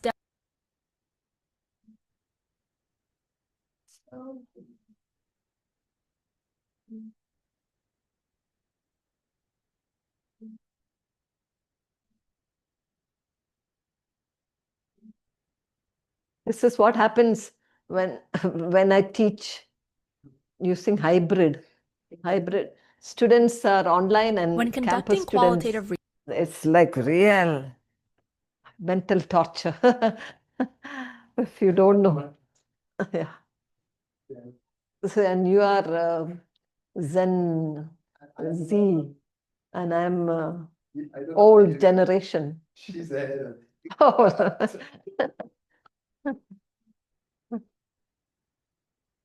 research, what type of data counts as qualitative data? In this Delve video, we're going to talk about qualitative data, what it is, how it compares to quantitative data, the different types of qualitative data you can collect, and how you can analyze it. Qualitative data is data that is descriptive and depicts qualities or characteristics, whereas quantitative data is numerical. If there were a group of people in a room, qualitative data could describe how they feel, what they look like, what clothes they're wearing, or the motivations of why they're here. Whereas quantitative data about the same group may include the number of people in the group, their age, or the temperature in the room. Many of the blind spots of quantitative data are addressed by qualitative data. For example, quantitative data can tell you that the test scores in a particular school district have outperformed other school districts in the surrounding area, but it can't tell you why it's happening. Alternatively, qualitative data can tell you that the educators in the high-performing district have strong leadership, have high buy-in among staff members, and have invested in a consistent approach to a particular style of instruction. The combination of this quantitative and qualitative data can help inform changes that can improve the performance of the surrounding districts. Next, we'll describe different types of qualitative data and discuss ways you can analyze qualitative data to make sense of it. One primary way to collect qualitative data is through in-depth interviews or focus groups. When conducting those, you can collect audio recordings or video recordings, which you can transcribe into written word in the form of transcriptions. These audio recordings, video recordings, and transcripts are all forms of qualitative data. A lot of qualitative data can be created through your own observations. During an observation, you might take photos or videos of your research participants, their working or living spaces, or any other artifacts related to your research. You can also take notes where you describe what you saw during an interview or an observation. Qualitative data can also be collected from research participants. Participants can create qualitative data artifacts such as diary accounts. Diary accounts are collected as part of diary studies, where participants record diary entries about their activities or experiences in the form of videos, text messages, emails, or written accounts. Research participants can also fill out open-ended surveys as another form of research participant-derived qualitative data. Qualitative data can also be collected from existing sources. There are a number of sources like documents such as public records, handbooks, policy outlines, plans, curriculums, personal documents like calendars, emails, or physical artifacts like handbooks, flyers, posters, or agendas. They can also be videos such as films, news reports, or videos of events. Photos from the events and news are also forms of qualitative data. Previously conducted qualitative research can also be used as qualitative data, such as case studies. Case studies are studies or investigations of a particular person or a group of people. Lastly, social media can provide an almost unending source of qualitative data. These include tweets, Facebook posts, YouTube videos, TikTok videos, blogs, or any other form of content that you can find online. These are just some examples of qualitative data, and in no way is it a complete or exhaustive list. Now, let's discuss how to analyze qualitative data and compare it to how you analyze quantitative data. When analyzing quantitative data, you make meaning through different types of mathematical techniques, such as mean, median, standard deviations, or linear regression. These methods, however, cannot be used on qualitative data, which has its own forms of analysis to extract meaning. For qualitative data, you can use methodologies and methods such as grounded theory, thematic analysis, content analysis, narrative analysis, and other techniques. Each of these qualitative analysis techniques includes a process called qualitative coding. Qualitative coding is a common tool that allows you to interpret, organize, analyze, and structure your qualitative data for your final research report or narrative. If you want to learn how to code your qualitative data, check out our video, Intro to Qualitative Coding with Delve. If you've collected qualitative data and are ready to start your qualitative... Yeah. We will have a little glimpse of the other video on qualitative data analysis just in a bit. Okay, do you have any questions? I want you to ask me something that you noticed there that may be a little controversial. I noticed it. Can I go to my PowerPoint? Oh, so many are there in the Zoom. So many more in Zoom. Oh, yeah. Did you notice something that I noticed? And it looked like it was a contradiction to what I said before. Maybe not an exact contradiction, but it looks not very agreeable. Okay, in the video, by the way, I don't want to give you too much pain, so I will tell you now. Okay, that you can reuse the research data. Did you notice that? Your own data that you collected, okay? You don't take somebody else's because you are the instrument in qualitative research. So you can't, okay, Anup did the research, so I will take his data and start analyzing. No, because Anup's eyes, Anup's mouth, okay, used for those were used, okay? As a researcher, he is the one who collected. Okay, so I cannot do justice to analysis when I didn't experience it. But if you have collected qualitative research data, you can reuse it. Okay? All right. What do you mean? Can you see the possibilities? Okay, all the brains working now. Come on. Is it a repetition? Okay, Anup, you have some bright idea? I just think that because I collected data and it's rich, it just has multiple possibilities. And there's a lot of data you will throw away. Did you know? Depending on the focus, you collect more than needed. Okay? And that which you use for the previous one, it can still be used for a different problem. Okay? So unless, if you have a different problem statement, a different topic, but this data will be also adding to that, contributing to that, you can use your own data that you collected. Okay? Because qualitative research is so rich and you'll feel so bad for throwing out a lot of data.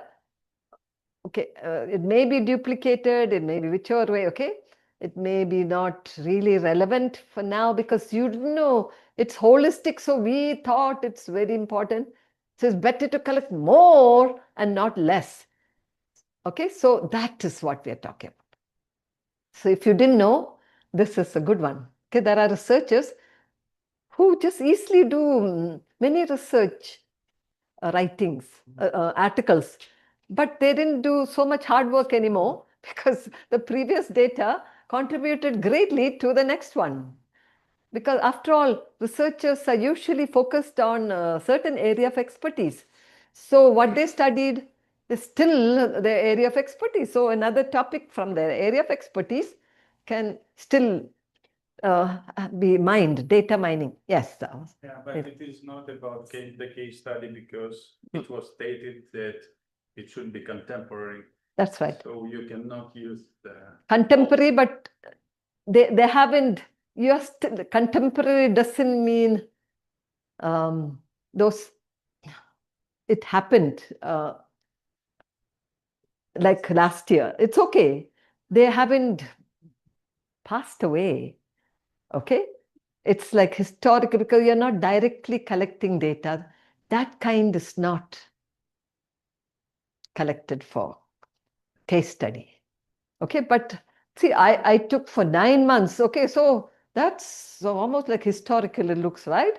Okay, so, but it's not, okay? It's still contemporary. So, Mhm. and I'm asking about something and about some memories. Yeah.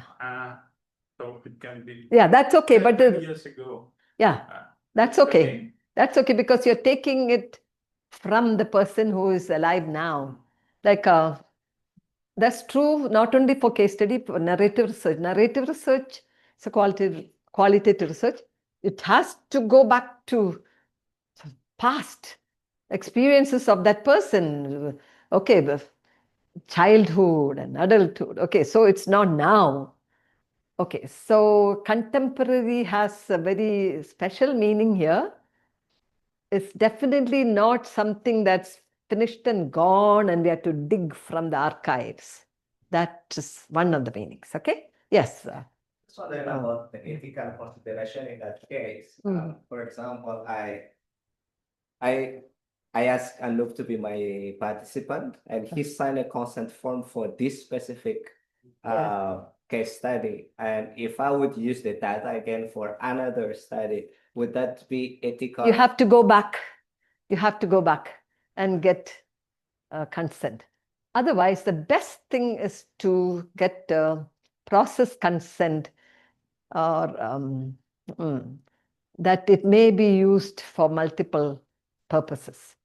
It can, if you already have a hunch that you are going to study, but if you didn't think about it, always go back to the participants. The second thing is, isn't it a kind of a manipulation where you have the data already before you even started a problem? In other words, you have done one research and then you get a lot of data that was not used. That's right. But then you say, oh, this data can be used for a certain problem, and you are having a data already. That'll be only one set of data.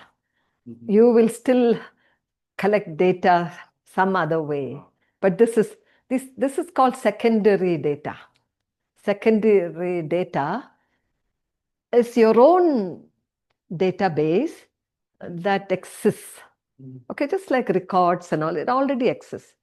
Okay, but those are all just supporting one. Okay, so but for case study, you need to interview fresh and you need to observe if possible and so on right now. In that case, those are kind of would be at the same level as archives. No. Okay. So it is just to supplement what you're collecting. Yeah. So you can't completely do another research just from secondary data, in other words. But it can be used just to support and enhance another research. Okay. All right. Let's do a hands-on. Okay. Moving faster. Okay. Now it's time to choose a title. Okay. Draw a heart and a boundary. Okay. So it's not Valentine heart, but this is a case. Okay. Mention the type of case study. Okay. I have given you the little names there, over there. But even if just 1 or 2 names, it's okay. Don't worry about all intrinsic and instrumental. Those are hard. Okay. Identify the participants. Choose the data collection tools. It's not tool, but tools. Remember. Okay. You have 4 minutes. Get into your group. Okay. But you have to argue who is going to win in the sense whose topic you're going to choose. Theology or business or your business. Oh, okay. But But just learn from each other. Don't worry about winning or losing. Okay. All right. Okay. If you have any blank side still left of your paper, you can. Okay. Reporter can be active. Okay.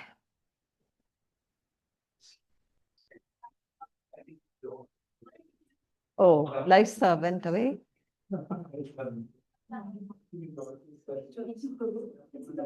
Oh, yeah.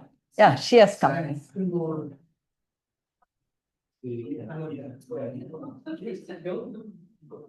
Young Pin, maybe you can join them. So you'll have more education. Oh, all of you are. Okay. Oh, this is terribly theological. Okay. Wow. Oh, you're public. I forgot because before he was. Yeah. Yes. Contemporary.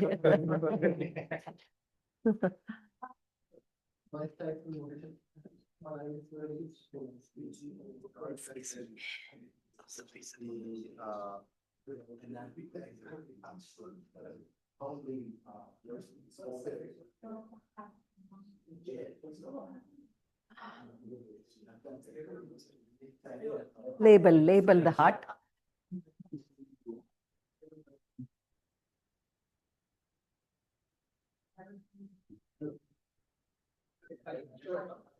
Hey, those who are online, okay, please participate by listing. It's hard to draw the heart, but you can just say what it is, the case.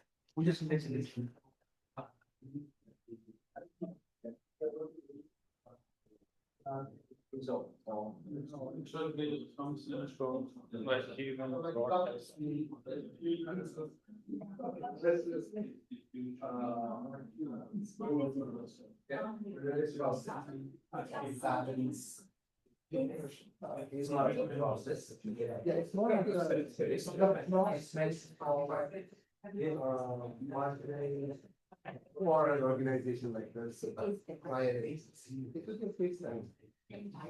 sorry, agencies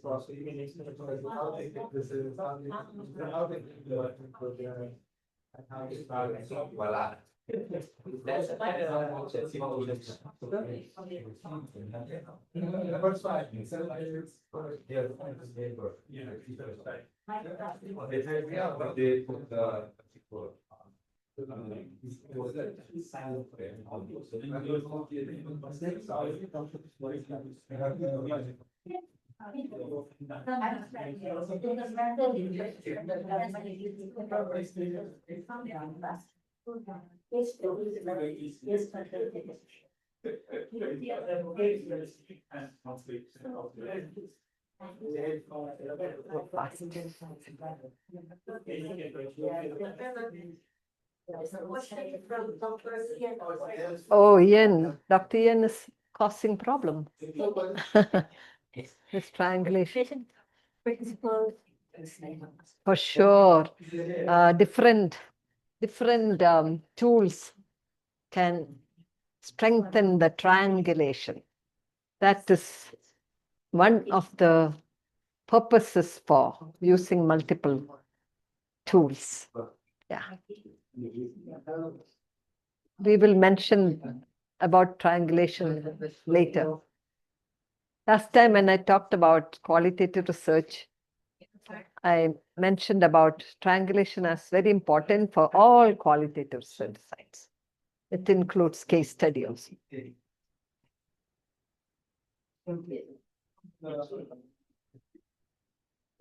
Almost. Oh, that's a nice one.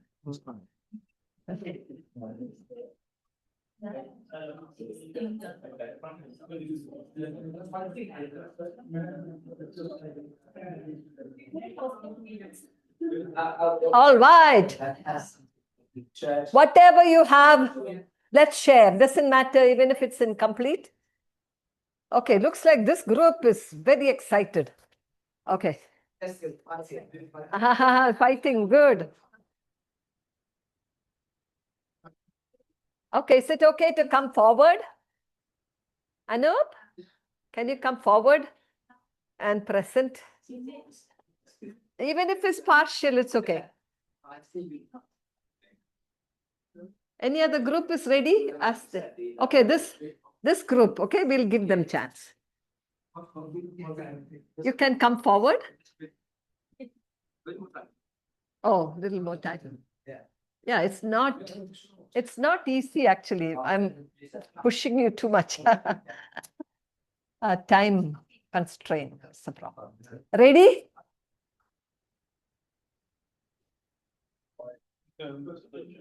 Did you choose a theology topic?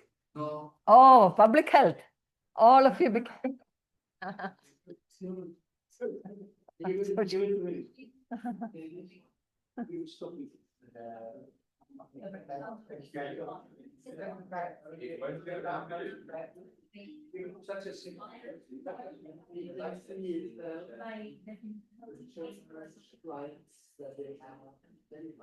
At least you can say it's a single or multiple, that much you can say.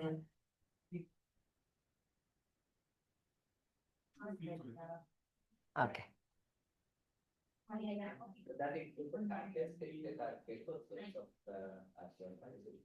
Okay, we need to go on.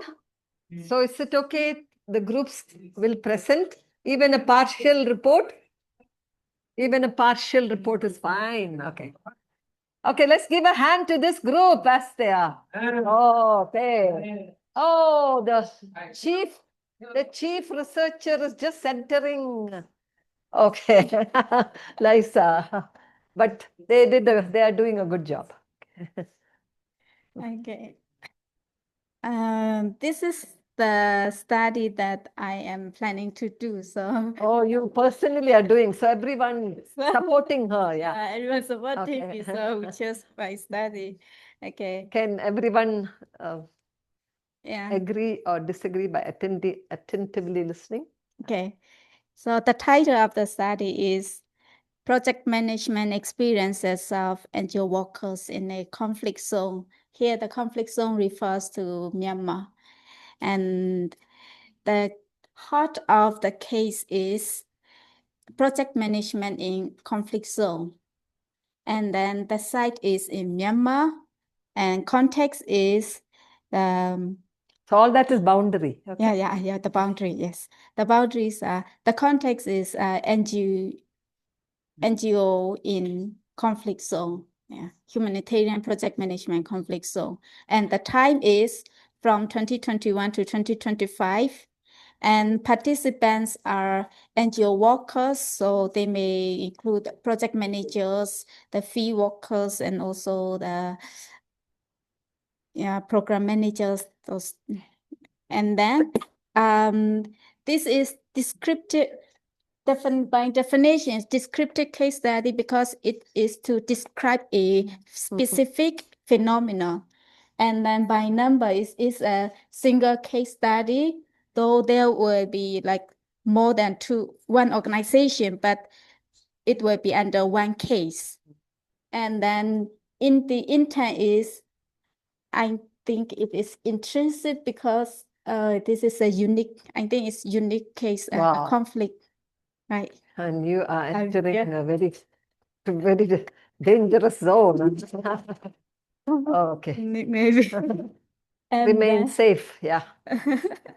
And then the units of analysis is, I think it's holistic, but there will be more than like not only project managers. So I'm not That's sure. Okay. Holistic. Yeah, but within that, you have any, if it's one inside the other, just like you're from Russia? You have that Russian dolls, one inside the other, another one. Okay, so Aisha brought that here. I have a Russian, what's that called? Matryoshka, yeah. You can see, to describe this doll, you have to describe one inside the other. I see. Okay? Like that. So, and then going upward, from the insidemost one, okay, accumulate, and then you can describe the outer one. Okay, that's how. It's a very complicated process. Okay, and tools. Okay. The collection tools are inter-interview, and focus group discussion. Okay. Yeah. All right, and you may add anything more later if you have the chance. Okay. All right, let's give. Okay, good. Any other group ready? Okay. All right. It's good to have those who are doing research. And if you're doing case study, that's even better. Okay, so because they have immediate examples. this one's a business case study. It's titled Maintaining. Okay, we will learn from each other when somebody's presenting. Yeah. Okay, so this is a case study for a business project, maintaining consumerist and religiosity balance. A case study of a church advertising agency's marketing process. Can you imagine? Yeah. And poor.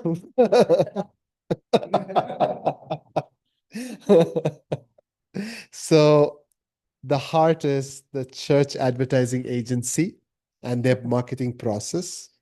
And the bounded system is the manager, the agency, the church clients that they have. It's a single case study. It's holistic. And it uses interviews, documents, archival records of client relationships. And that's it. So did you say the type of case study? Single holistic? Okay, thank you. Yeah. Give a hand. Okay, and Anup is in the last stages of his dissertation, so he is very confident. Okay, next group, if you are ready, please come. Please come. Okay. In front. Okay.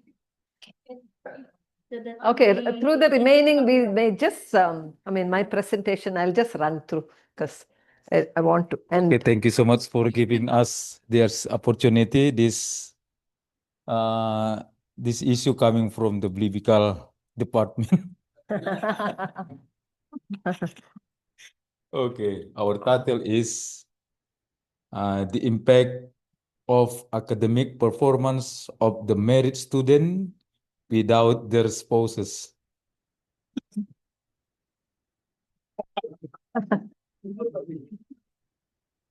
Okay.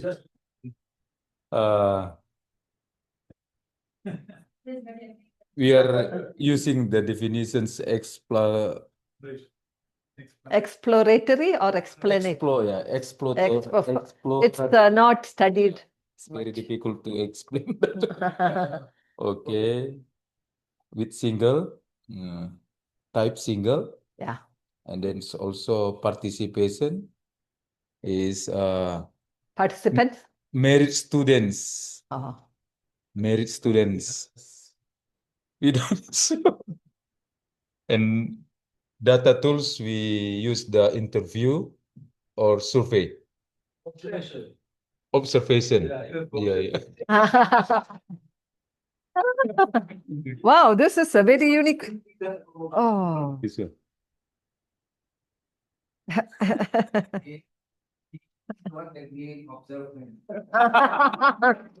Franklin.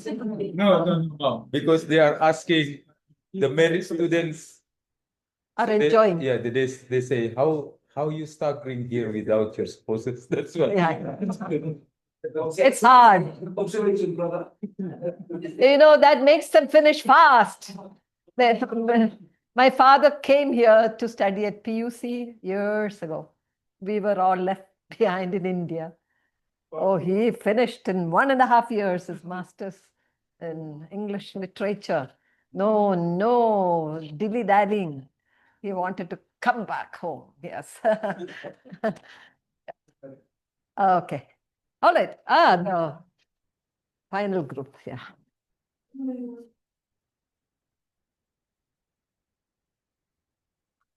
Yes. So we considered informal settlements. I don't know how many of us have been to the dump site. There's a name Oh, for that, dump site. Huh? that community. Still there? I think I heard it's still there. I've visited a number. So we thought that there's a problem with such communities because it's difficult to assist. They are not permanent. They don't have title to the land where they are living, but then they need assistance. They need clean water. They need a lot of things, but it's difficult to assist because they're like temporary. So we thought we'd do so the title is Sustainable Solutions for informal settlements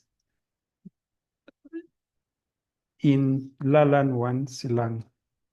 Then the participants, those who stay there, the local authority, including the barangay captains, the mayors, any documents that are there. Then the type were not very settled, but we considered explanatory. And then data collection, interviews, focus groups, observations, and others. And the heart and the bounded system, did you say? The bounded system. The heart. The heart. The case. The case we informal settlements. Informal settlements. Yeah. Okay. And all the participants and the environments will be the bounded system. Okay, you're getting it. Can you see how it is shaping up? Okay, so we are going to do a rapid fire now towards the end. So, one more. Oh, okay. Yeah. Thank you so much for all your participation. And you learn from each other also. That's what happens. Okay, data collection in the field. Remember to get permission from gatekeepers. You know about gatekeepers? Those who are in authority. Those who are in authority. And it differs from entity to entity. If it's a school, it's a principal, the president. Okay, if it is a child, it may be the school, the parents. They may be the gatekeepers. So you need to know who should I ask permission from. Okay, so this is important. Okay, by the way, this is very important. I have experienced not getting permission from my colleague. You know, when I was doing my data collection at Andrews, one of my research colleague was grappling with a research topic. He didn't know what to study because getting a research topic is it's a very difficult thing. So he saw that I'm enjoying my visits to the school. Can I come there and be with you just to see how you're doing things? So I asked permission from the school and the teachers where I'm sitting in those classes. Okay, so that much I did. Okay, and this guy, as he sat there and I was writing notes, you know, those days computers were not there. Our laptop was a ton or two. Okay, those days the primitive laptop, you would get the bucks bent. Okay, we thought that was already a great thing, you know, compared to the PC. By the way, this lab had PCs a few years ago, but compared to that, okay, the laptop that my husband and I had, one laptop between us, was so heavy, so could not carry. I had no way to carry that. And I didn't know how to type fast that time. But anyway, writing notes. And then suddenly, okay, a click came from the pocket of my friend. He had that small video recording, a recorder, those days, mini cassettes. And it had already finished. One side was over and he had to change it to the other side. So he coolly took it out of his pocket and he was trying to change the side. And when the teacher I was observing saw what he was doing, she became almost demonic. She went like a bullet to my friend. what are you doing? You are allowed to come, but not collect data like this. Okay, he hadn't asked permission. If only he had asked permission, perhaps she would have allowed. Okay, so, and he didn't have rapport building done. I did not collect any data the first few days. I was just sitting and enjoying, not writing notes necessarily. Okay, but after the observation, I would try to remember what, because they feel intimidated at first, a stranger coming and trying to capture everything. Okay, and those are not really counted so seriously because they are still artificial. Okay, it takes time to become natural about doing things when a stranger is in the class. Okay. Anyway, so that is what I'm saying. Establishing rapport, relationship. Okay. Use multiple tools to collect data. Okay. That's already again and again. Okay. And field notes. Usually field notes are related to observations. Okay. Transcripts are usually the notes from interviews. Okay, so these are some of the terms. Okay, begin preliminary analysis of the data. As soon as you begin serious data collection, read through it at least to see, oh, but I didn't check, I didn't observe this one. Oh, so next time you can do better, right? But if you don't even, just keep it aside and you keep missing a very important thing because you didn't analyze it. Analysis can be very, very simple at first. Okay, plan closure when saturation of the data happens. Okay, what do you mean by saturation? Anyone? Saturation, saturation. Yes, Anup? Same thing. Okay, repeatedly seeing the same thing. Okay, all right, there's nothing new that is of significance to your study. Remember, in social setting, there's not a single day that is same like the previous one. Human interactions are so dynamic. Okay, so today's class will be different from tomorrow's class. Definitely, same teacher, same students.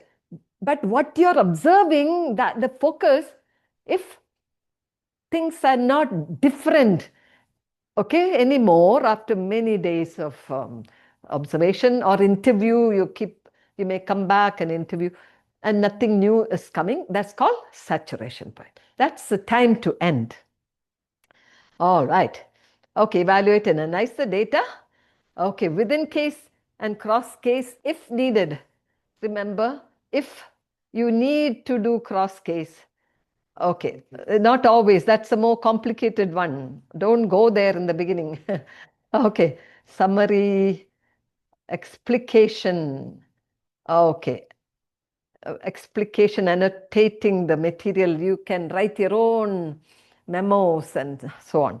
And structuring. Okay, this is one of the complicated steps of qualitative research. Okay, and I want to show a short video just in a bit. Okay, these are softwares. Probably you have heard about it. APRC, QDA Minor Lite, QCOS, AI. Now this, I haven't used it so far, but some of my colleagues are already promoting the use of AI, ChatGPT for, but I would be very cautious.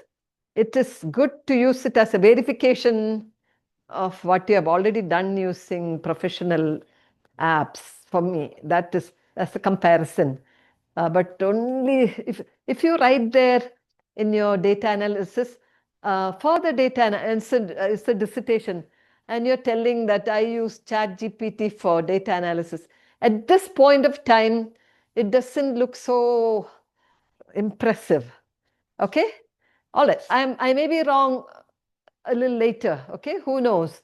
There may be changes that can happen, just like what some of the things that my teachers said about qualitative research, it has changed. Okay. One of the things my guru in qualitative research told was, you only do qualitative research. If you're a qualitative researcher, you can only be a qualitative researcher. Don't go, because those days paradigm wars, fight between quantitative and qualitative researchers. So you have to take one side. Don't Don't do today qualitative and tomorrow quantitative and mess up. But how things have changed. In fact, it's preferred that you are better in both and you go for mixed methods even. So things have changed. So it may be like that when I say about AI. Okay, remember it's a machine, but you are the main tool to analyze. Your brain, your mind has to be the one, okay? Data analysis should be systematic. Iterative means come back again. Okay, it's not a linear, oh, I finished this already, no need to look at it anymore. You may have to come back because there's a different meaning now in the context of something else that came up next, okay? An interpretive process because you're trying to understand what is the meaning of it. And integration, diverse forms of evidence. Okay, this is called triangulation. Somebody, Dr. Ian was asking, do we use triangulation in case study? What do you say? Of course, the very need to use multiple tools itself is for triangulation. You interview and you observe, oh, same thing, you're able to affirm. Or it may be disagreeing. So you can say, oh, what the person said is this, but what the person did is something, and you may have to go back and ask, okay, so there may be a reason for it. Okay, so it is kind of, okay, that's triangulation. But even in data analysis, you have to, not just one bit of information, you need more data bits to conclude to something more definite. Okay, coding process, thematic analysis, pattern matching and explanation building, triangulation, there it goes. Narrative development, cross-case analysis, if applicable. That's a complicated one, remember? You may not need to do that. Ensuring trustworthiness. These are the steps of data analysis. Okay, so each one, transcription, organization, different data, you have different files for it. Group them, okay? All right, catalog it. And software tools are good for organizing the data you collected. Very good. Okay, now this is, okay, Dr. Innocent's specialty, data analysis. Okay, he is a super expert in data analysis. Okay, so, but I can just scratch the surface. Okay, open coding. There are 3 stages. No matter what qualitative research design you're doing, you can use these 3 stages of data analysis for coding. Okay, all right. Open coding, axial coding, and selective coding. And Saldana has written a whole book, qualitative data and manual for qualitative data analysis in the library. Okay, those who are interested, you can read through that, and he has several names of codes. Anyone can tell the names of codes that Saldana has proposed? Anyone? Okay. In vivo. In vivo is the participants' own words in very short phrases. Okay, excellent presentation or something. Okay, if you want to tell exactly like that, okay, in the code. Okay, something you can't paraphrase or rewrite. You may want to use as in vivo. Emotions. Okay, there may be some feelings that the person may be telling. Okay, that is another kind. Then process, action. There are 13, 14 such names of codes. But if you're doing a grounded theory later, somebody is going to present on grounded theory, it becomes very, very important to know very much about these 3 types of coding, because the main purpose of grounded theory is to create a strong grounded theory. In all other designs, we are forming a grounded theory in lowercase. Grounded theory, okay? Fresh hypothesis, okay? Beginning of a theory, okay? All right. But in grounded theory, you have to create a theory that's well established. through the research. Okay, so that's why we have so many participants that you'll use selective coding. Okay, now let's have a little short video again. Okay, can the same process we can do? Check out Dell, software for qualitative coding. You can start a free trial at Oh. www. Oh, we need the video. Sorry. How did it start? I think that's the other one. Oh.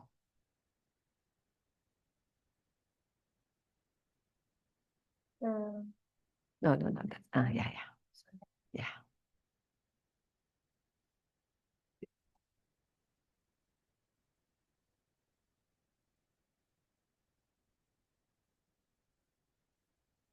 This will explain more about these steps of analysis, coding, and theme building.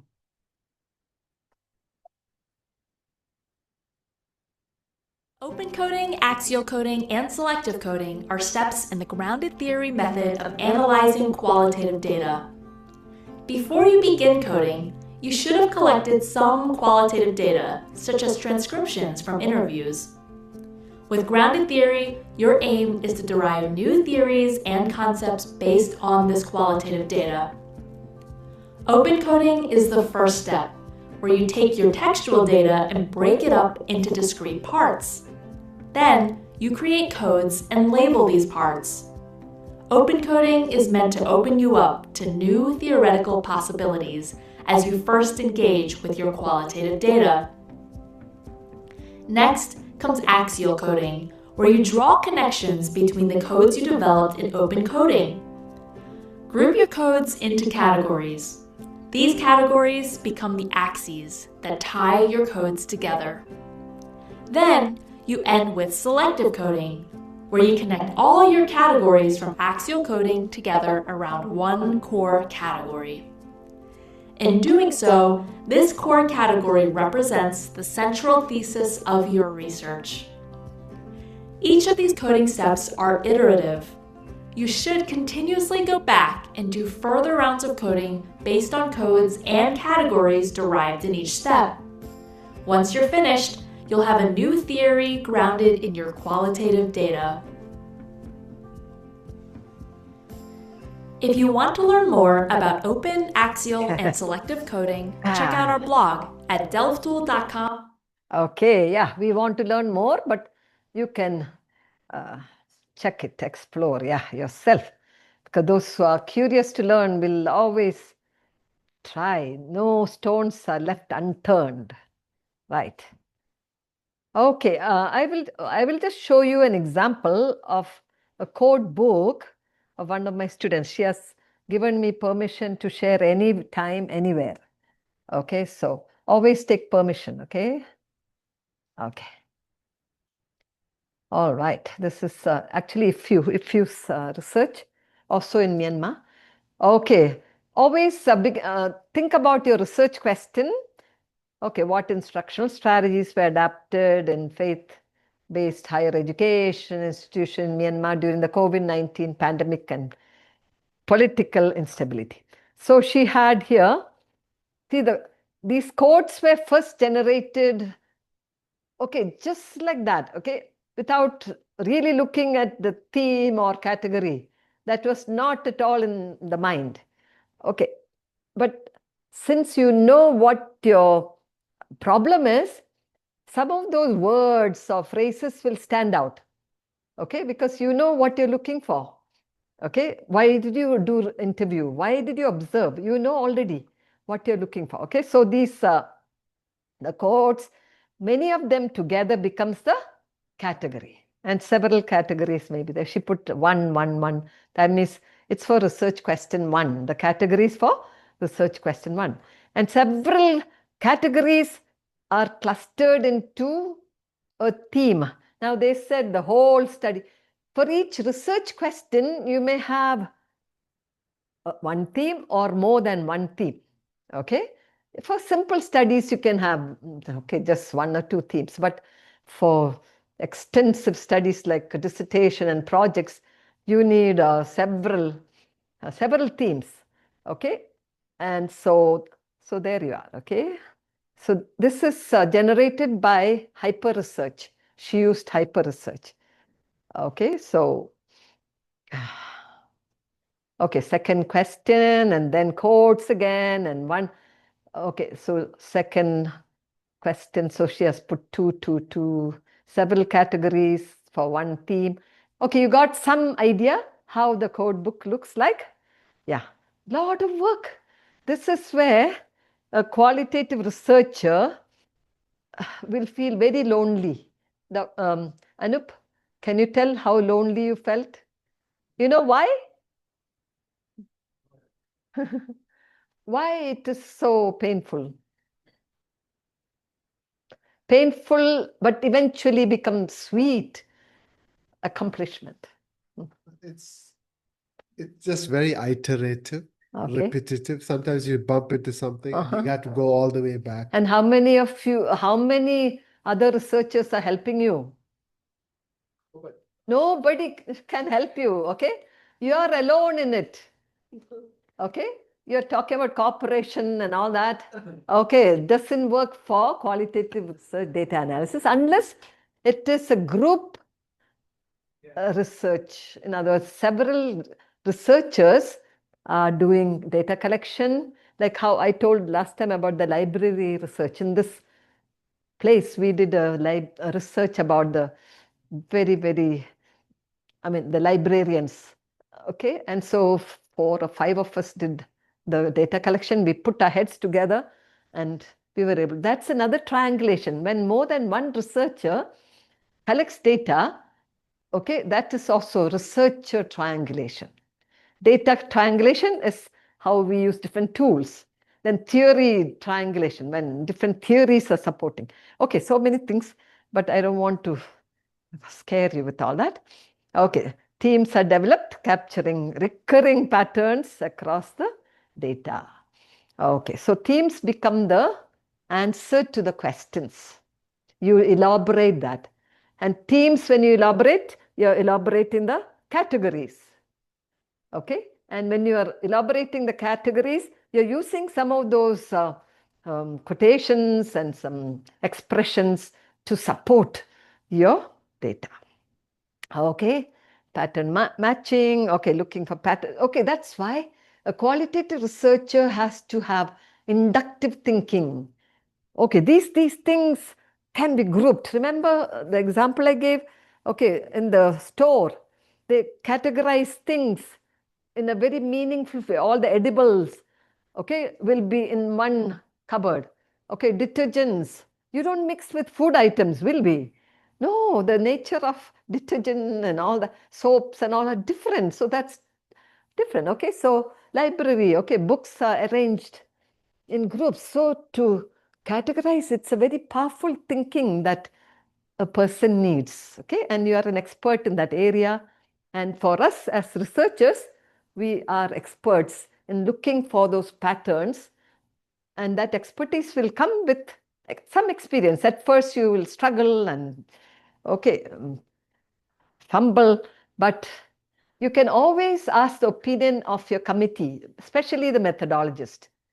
Are there any questions? No. Okay, we will also look at, okay. Okay, all right. So that is how it is. Okay, multiple sources, remember? And triangulation strengthens trustworthiness. Okay, this is important. All right, okay. Case study findings are often presented as a rich, descriptive narrative. Okay, I told you about the rich, thick description the other day, Niagara Falls. Those, how many of you were there? Okay, when I described. The details when you describe, it is already convincing to the reader that, oh yeah, this person really knows, really experienced, okay? So we don't become, what shall we say, economic about using words. Okay, so we need to use enough, but parsimonious. You know the meaning of parsimonious?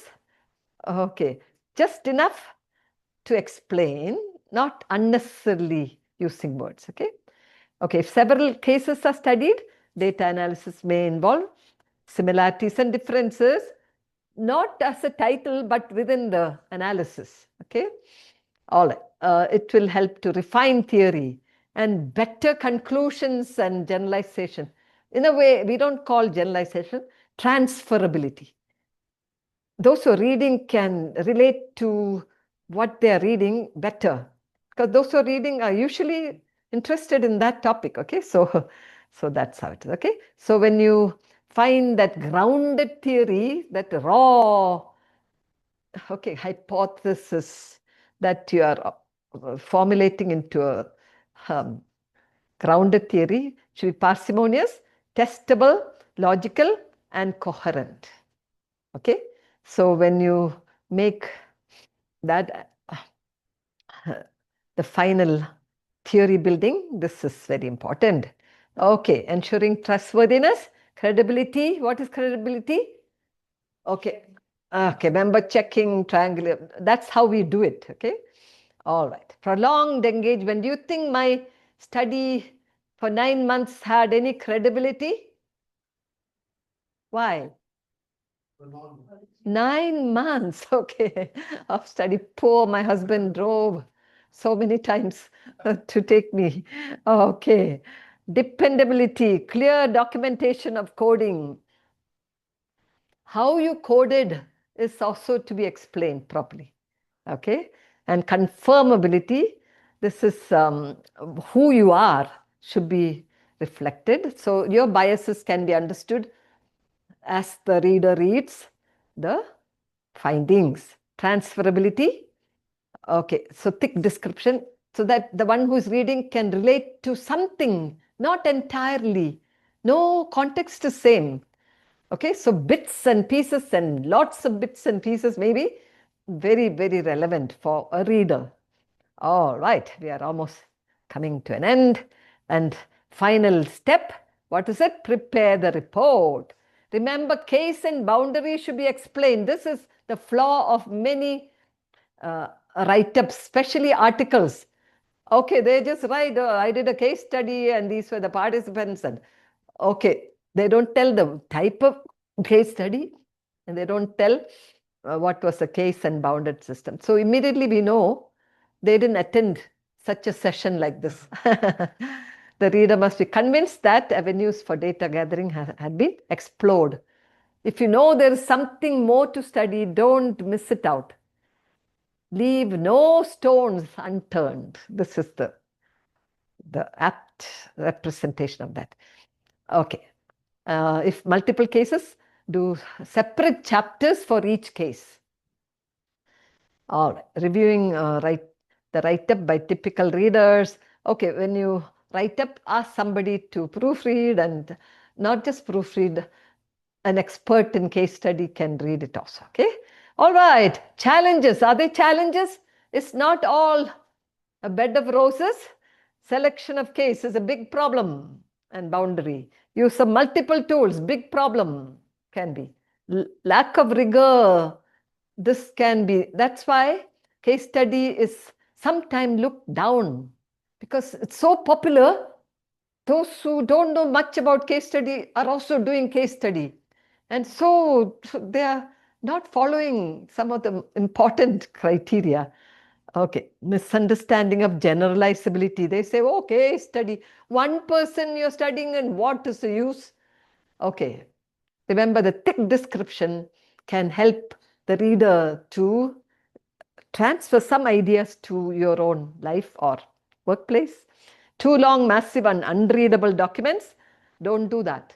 Okay, parsimonious. Okay, all right, that's it for now. Yes, thank you for being good participants, very active participants. Oh, time already. Time. They already asked questions, I think, Dr. Innocent. Not sure. Any questions? Maybe we can entertain too. Because they already they participate. Okay, yes. Yeah. Yeah, next lecture you are going to present about the narrative Yes. inquiry. Am I the one? Narrative I'm inquiry, that's living one you. day at a time.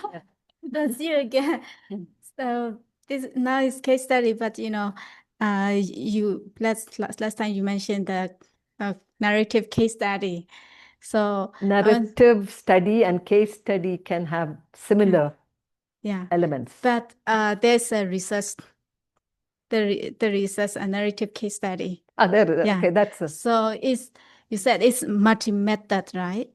So does it require the specific guideline for case study and then narrative, or is combined? Yeah, narrative means the story should be told. So in the first part of a narrative case study, you allocate a chapter. Chapter 4 is allocated for sharing the stories of the cases. Yeah, because that may be part of the research questions. Okay, you want to know and trace back the life, not historically. The person is alive and trying to see how this person was shaped by all those things. Okay, and in case study part from chapter 5 onwards, okay, you talk about the what you found in terms of the research questions 2, 3, and so on. But in your chapter 3, you have to explain what you're going to do for the narrative part and what you're going to do for the case study part, which questions are going to be answered. So it's a combination of two methods. Yes. But does it require, like, for case study, it needs multiple evidence. But if you combine with narrative inquiry, does it still require multiple evidence? For sure, if you have inserted a case study, you have no escape. You have to have multiple tools to collect data. But the information that you collected for narrative, okay, if you haven't used it in the narrative description, you can use some of that. You don't repeat any code or category. Did you know that? Okay, they are mutually exclusive. Data is always mutually exclusive. If you have used it to answer a question, you don't use the same data to answer another question. This is very important. Yeah. But when you collect the narrative research data, it's so rich. There's so much you can still use. This is another example of using your own data. But right now, you don't have to wait for another. That's why permission, okay, or the permission, okay. For narrative research, you already ask for process consent, that I will come back to you again and again. Informed consent will always have that. So if you combine the two methods, there will be more chapters. Yes. More chapters. Yes. Narrative inquiry needs a separate chapter. Yes. Okay, thank you. Maybe a question from the online. I understand you can ask your question live. Is there anyone who's online? You can talk, Dr. Ian. Question? And there are so many. How many are there? What data analysis framework is recommended to use in case study? Data analysis. Okay, just now I talked about Saldana. That is one. There's Merriam's framework, simple, using TABA. Those who have taken, Franklin, you know about TABA inductive, okay? Okay, simple 3 steps. Okay, you group the data, then you compare, okay, then you analyze, okay? Apply it. Okay, so there are, any of these are okay, but Saldana's and Creswell also has another framework. Okay, I didn't tell all about all those data analysis because the focus was not on data analysis for now. Is there any presentation on data analysis? We're planning maybe in the next. You need one, yeah. So please come back for learning more about data analysis frameworks. Yes. Okay, so this time I want to thank you, Dr. Prema, for sparing time and to prepare. Thank you very much. So this is our 5th session. Our next session is on terminology. It's on the 20th of October. So we are all invited. After that, we'll have another on photo voice on Who the is used 3rd. for doing phenomenology? Phenomenology. Quantitative researchers have to We have learn. Dr. Aseli Rosario Wow, will be presenting. very nice. Don't miss it. So those two, it will be Dr. Rosario, and then we'll have narrative with Dr. Prema. Ah, that is. And then we'll end You with can, if you want. grounded theory. So plan to attend those as well. So this time, can we come for a photo? Oh, yeah. Thank you for And, coming in good number today. I hope you learned something. Can you pray for us after the photo?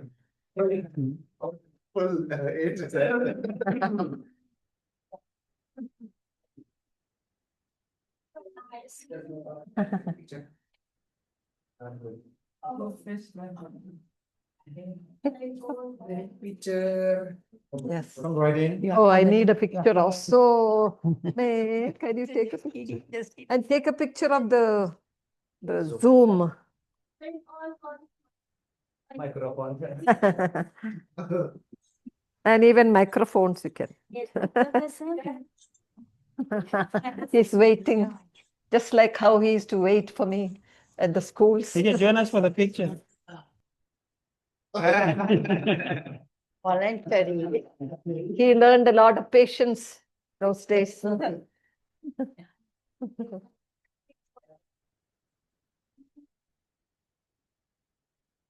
You look at that. All one side at the back. Yeah.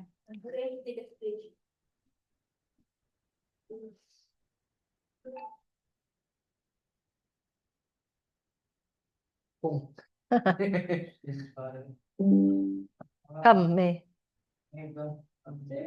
Oh. Well, we didn't take picture with you last time, so you can join. Oh. He left early. Oh. Okay. 1, 2.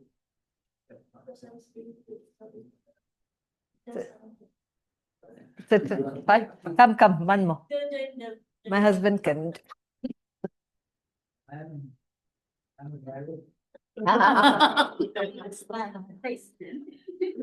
Right in the middle.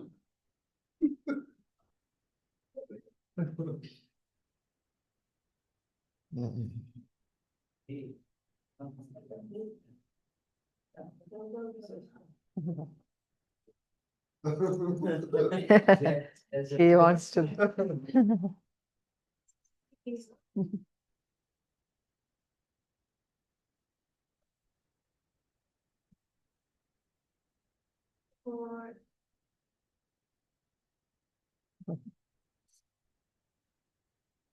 One more with mine.